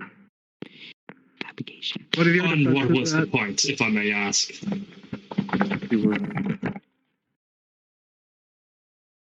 Oh, I was just trying to get more clarification on what Mr. Monty was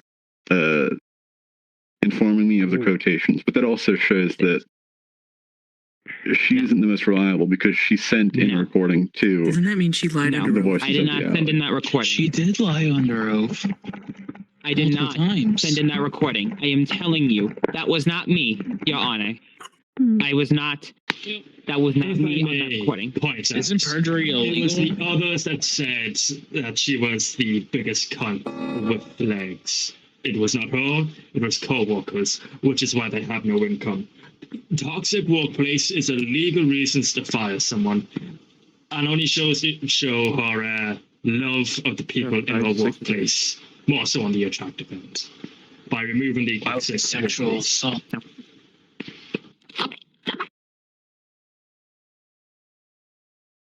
Morty, put check down, Morty. Put check. They're in check, Morty. Are you done with your presentation of this witness? Judge, why is the witness speaking at the moment? All right. Anyways, anything else you have with the? Just ignore them. They're just gonna keep talking. No, I don't believe I do. All right. All right. Now you may cross-examine. Alright. Monty. First, I have to confirm your full name. So, what is your full name? My full name is Monty DeRose.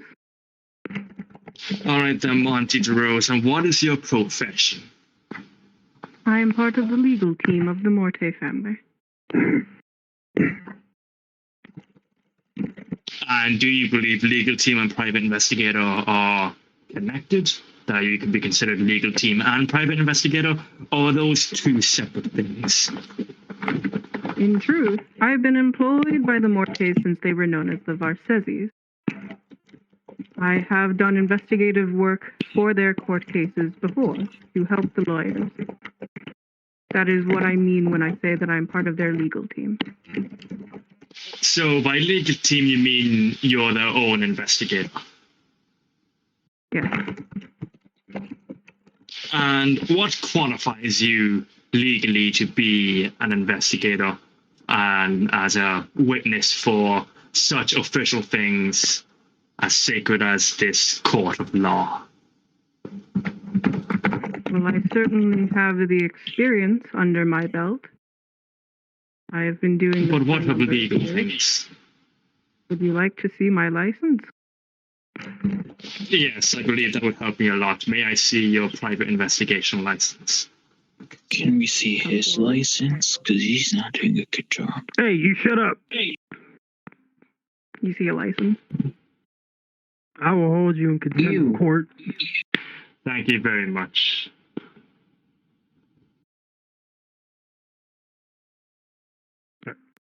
So you've been employed by the Morton family since they were the VRCHAT? The VRCHAT. The VRCHAT family, more so, is the Morty family. It is the name of the father of the current head of the house. When he died and his son stepped up to be the, patriarch? That is when the family changed name of VRCHAT to Morty. I see. And how many years of experience do you have under your belt with this multi-generational private investigation of what we've got going on? I would say close to 30 years. Perhaps a little less. And what is your age? My age? I'm in my 50s. 50s, where you start getting, wrinkles on your skin and your memory starts to fade away. This is medically proven, of course. Your body begins to deteriorate once you're in your 50s. I mean, I suppose so, but I don't think I'm quite a wrinkled individual. But say as you must, sure. Objection, relevancy. Double con. Yeah. Yep. Yeah, I was relevant.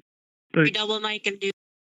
Because the older you are, I don't need five such as fucking a people telling grand old age as this in a multi-generational, it can decrease your memory and the overall quality of what you do. It is why we have a retirement age. What does my lack of memory have to do with me going to an office, dropping off paperwork, and finding paperwork in a trash can? Do you think that I wouldn't remember something from only a couple of weeks ago? When I can clearly state to you that I have worked for the Morty family, remember who it is I worked for, from several years ago.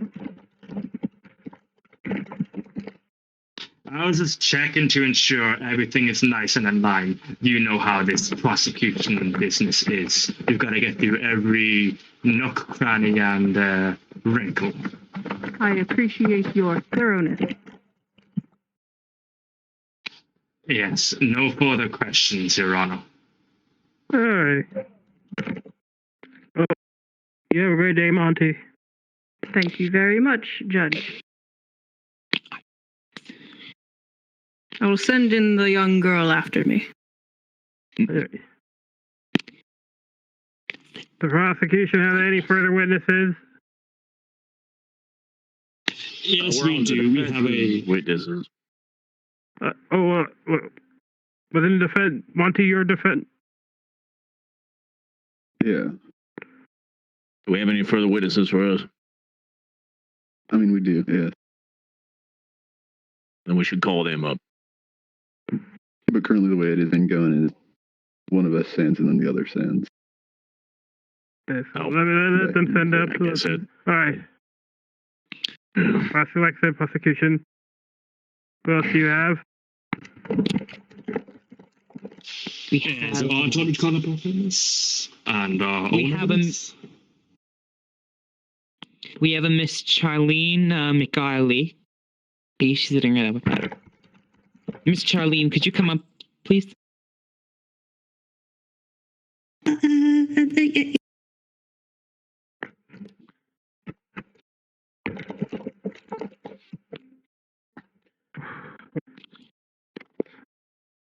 I'm tired of this already, Morty.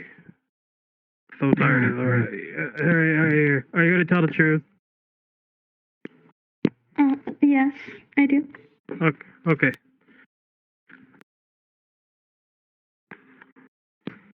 Go ahead. May we cross-examine the witness now? Yes, you may. Thank you, Your Honor. All right, then. May I ask for your full name, age, and occupation?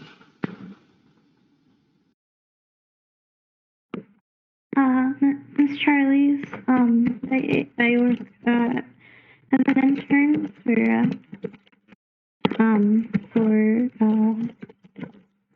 Miss Carol Bichet. It's always hard to pronounce her name. And I'm 20. And where were you at the time of the incident? I was currently at a park on my leave. I finished my work for the day. I was in the park next to the Amarta, sitting there just reading a book. It was about 9, I would say, at night. I was just minding my business, looking at the night sky, things of that nature, when I started hearing screaming. And could you tell me what you saw that brings you as a witness to this fine courtroom today? Yes. I looked over, and I see Miss Carol. The same one sitting over there. And I remember seeing that she was chased by 2 people. A short little thing, looking to be similar to the thing that was in, I believe, your box over there. And then the nice slime. I believe she's made of slime, made out in the stands. These two people were chasing her out of the hotel, but they stopped at the gate entrance. Yes.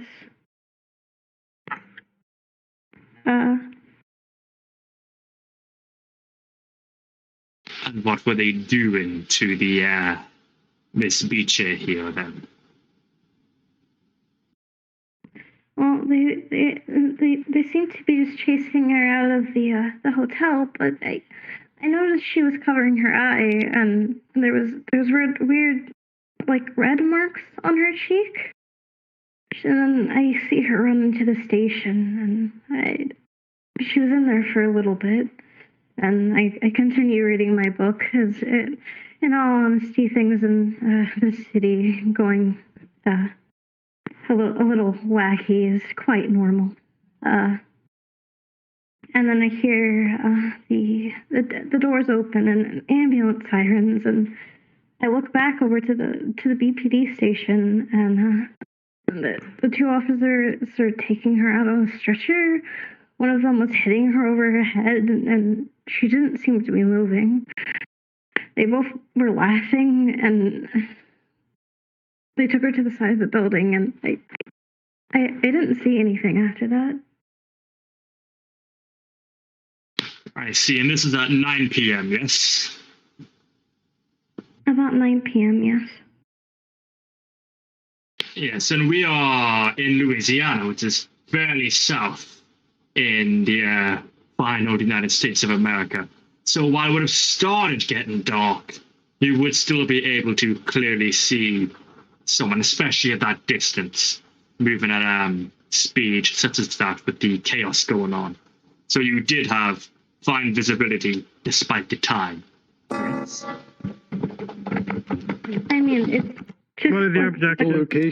The location of Louisiana and it including visibility has little to do. What more would affect it is the time of the year. So talking about location has nothing to do with that. The difference is that in Louisiana and the Arctic, they have far different night-day cycles and times of those cycles. Location does matter due to the equator of the Earth. I'm educated this much. The area is incredibly well lit, and anyone could have seen anything happen in the area regardless of the time of night. Indeed, they could have seen it. And that will end my questioning, Your Honor. Alright. Defense, you may come up.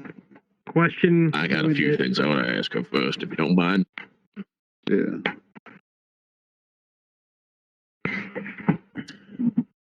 Excuse me, young lady. It's rather hot in here. What's your name again, miss?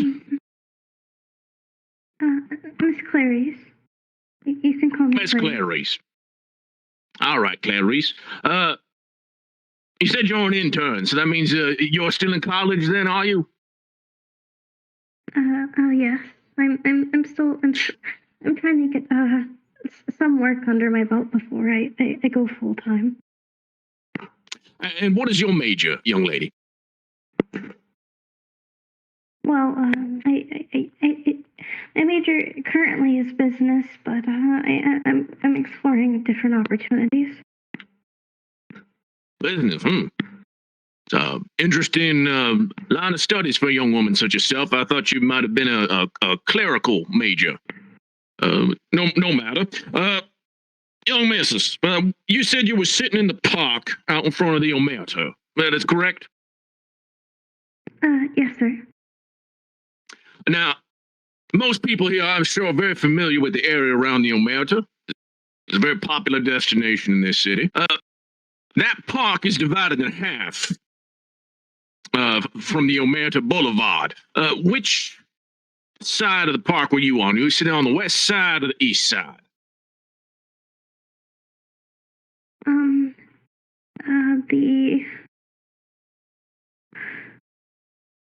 Give me a moment. I'm not too good with directions.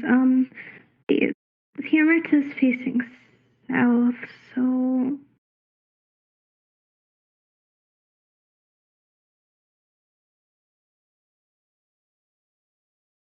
I know whenever you face outside of the Omerta, it is on the right side.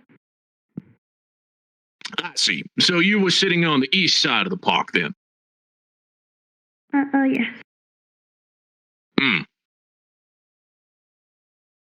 And in what relation in the east side of the park were you seated at? Were you near Omerta Boulevard or were you near North Side Tunnel Avenue?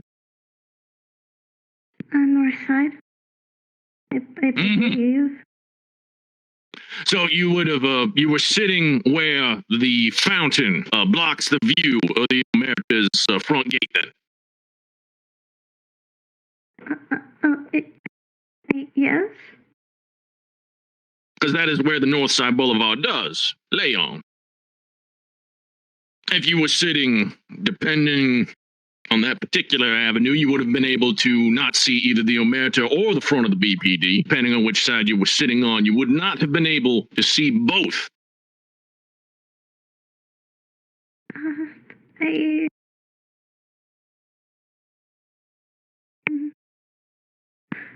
I mean, I would get up and, walk around as reading does, sitting in a spot for a while, it does mess with people's legs. I mean. How unfortunate.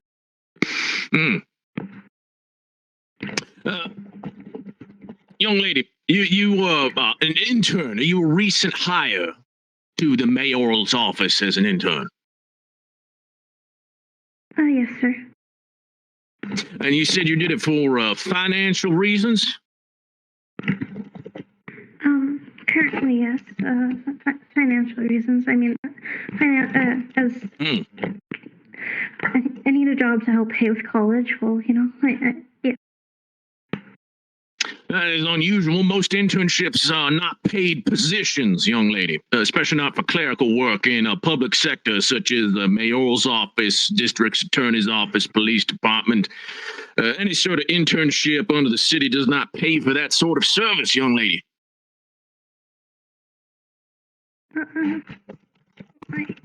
It is purely voluntary to establish work history. There is no monetary evaluation given to such positions, at least not legally speaking, in this city. And I should know, as I am the district attorney.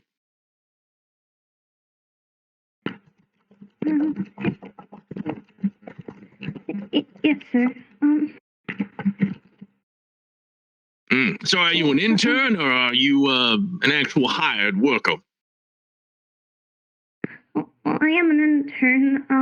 I do a lot of work for Miss Carol in particular, and and how fortuitous that you were there that night to witness your mentor and her hour of need.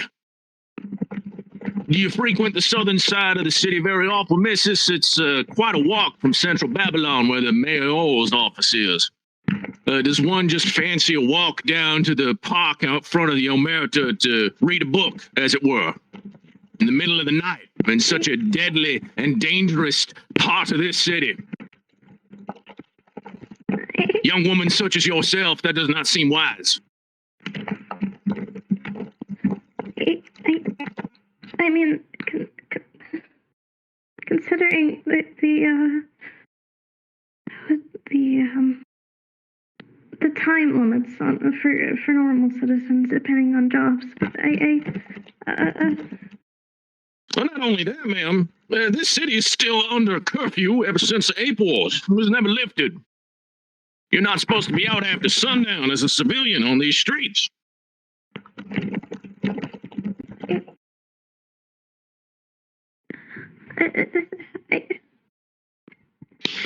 Questions, Your Honor. No. I resist. No further questions. I'd like to also question. You can't really eject if he's done. Sit down, son. Sit down. This is handled. Don't worry about it. Point has been made. Oh, Morty, they're playing that card, Morty. Oh, fuck. Oh, gee. Oh, you all right, you go sit back down. Have a good day. Oh, I was gonna ask if I could say something. Objection, Your Honor. No questioning was issued to her. She should relieve the stand. Yes, that's true. Go ahead. Does the prosecution get a rebuttal?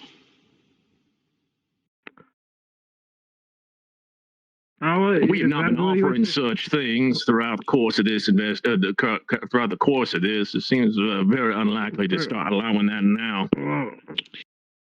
You can do your rebuttal. Well, I believe it would be unfair in the court of law to allow the defense to make claims as they do, and then for us not to get an ability to combat them.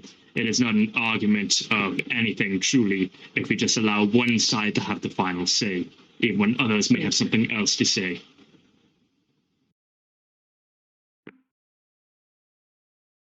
You could have simply done an objection while he was making these claims then. I was unaware he would end his questioning, and I had made the objection a split few months before, because I have some questions to ask myself. Based on the, You didn't sit down, sir. I followed proper procedure. You know what, I'll allow it because you did inject while he was, before he said he was done. So I will allow this one rebuttal. Thank you, Your Honor. So, if I may ask, do we have a dictionary in the court? Because, for clarification, I'd like the legal definition of an intern so that we may get the direct words themselves.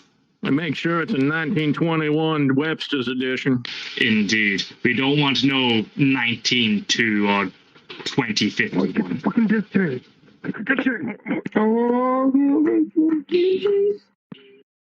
Just something I'd like to confirm first. Do not worry. Where is it? Oh, shit. That's the Quran. What?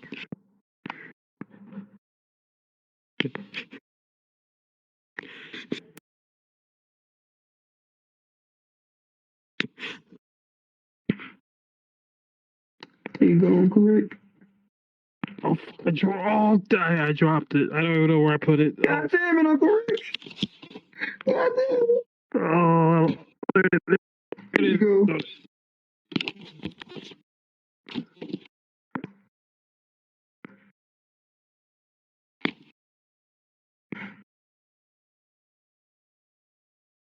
A student or trainee who works sometimes without pay at a trade or occupation in order to gain work experience.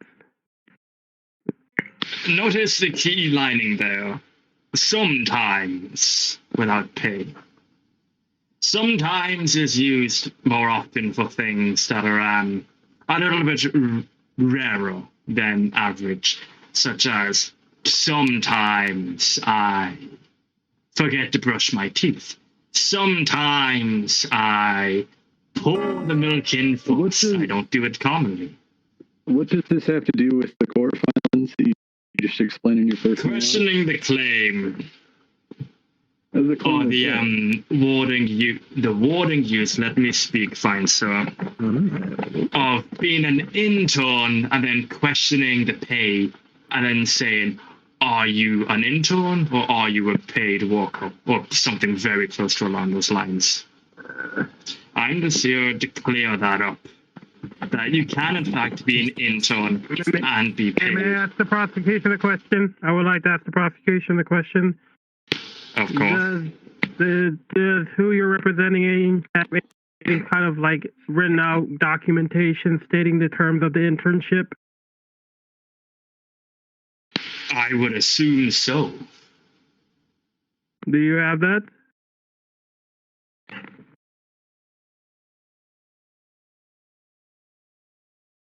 Miss Bitch. I do not have the documents on hand at the moment. And please do not refer to me as that, please. It's Beach. Like in the place that you go to when it is sunny and nice. Just for reference.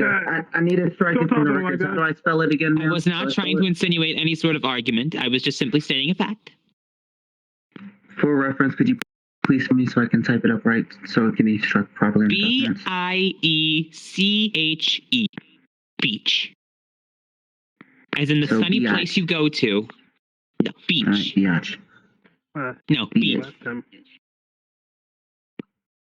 That's Beach. Your Honor, if I may.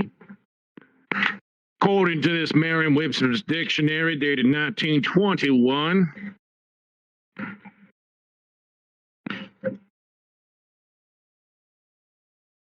an internship is a paid, only known as a internship in the private sector of certain practices such as law and business.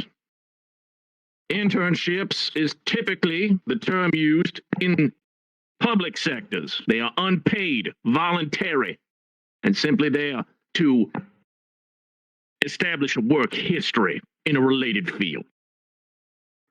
Indeed. Morty, you brought me the wrong 21 year, Morty. Morty, did you go to the future or something? Like, what's going on?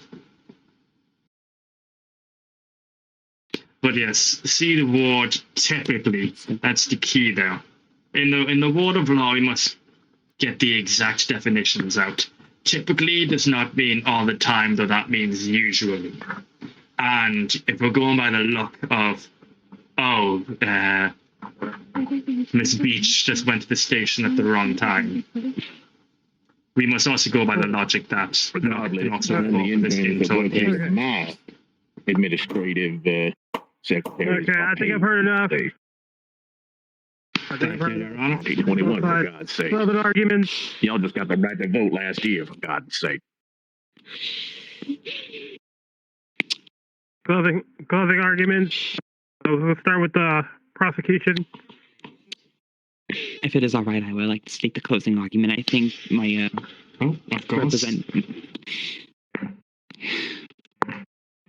in closing for this, I hope to seek justice against the damage that were done to me. I may not be the best person, but I do not deserve what has happened to me.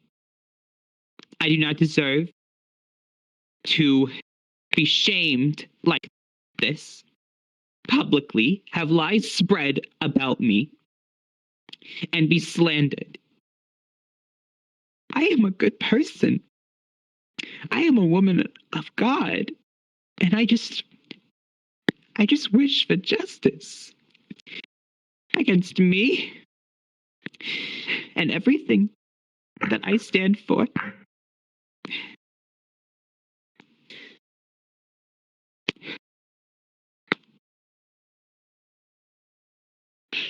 Defense, anything? Yeah. So this is probably something I should have read at the start of the trial when I was introducing myself. But I do have a letter from the staff at the Omerta Hotel that says, while we at the Omerta are sorrowful to hear of the attack against Miss Carol B. Shea at the Babylon Police Station and hope for justice to follow swiftly today, we are regretful to be put in such a situation against Miss B. Shea. The Mortem family and the beautiful city of Babylon have always and forever will be allies and friends in this world.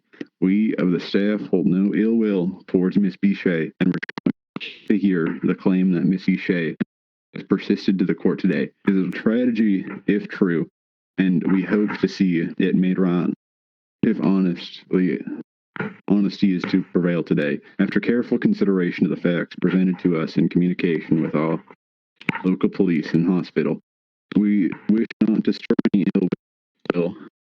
The staff of the Omerta Hotel and its owners find it unlikely that such an attack occurred, or that such an attack was conducted by hotel staff.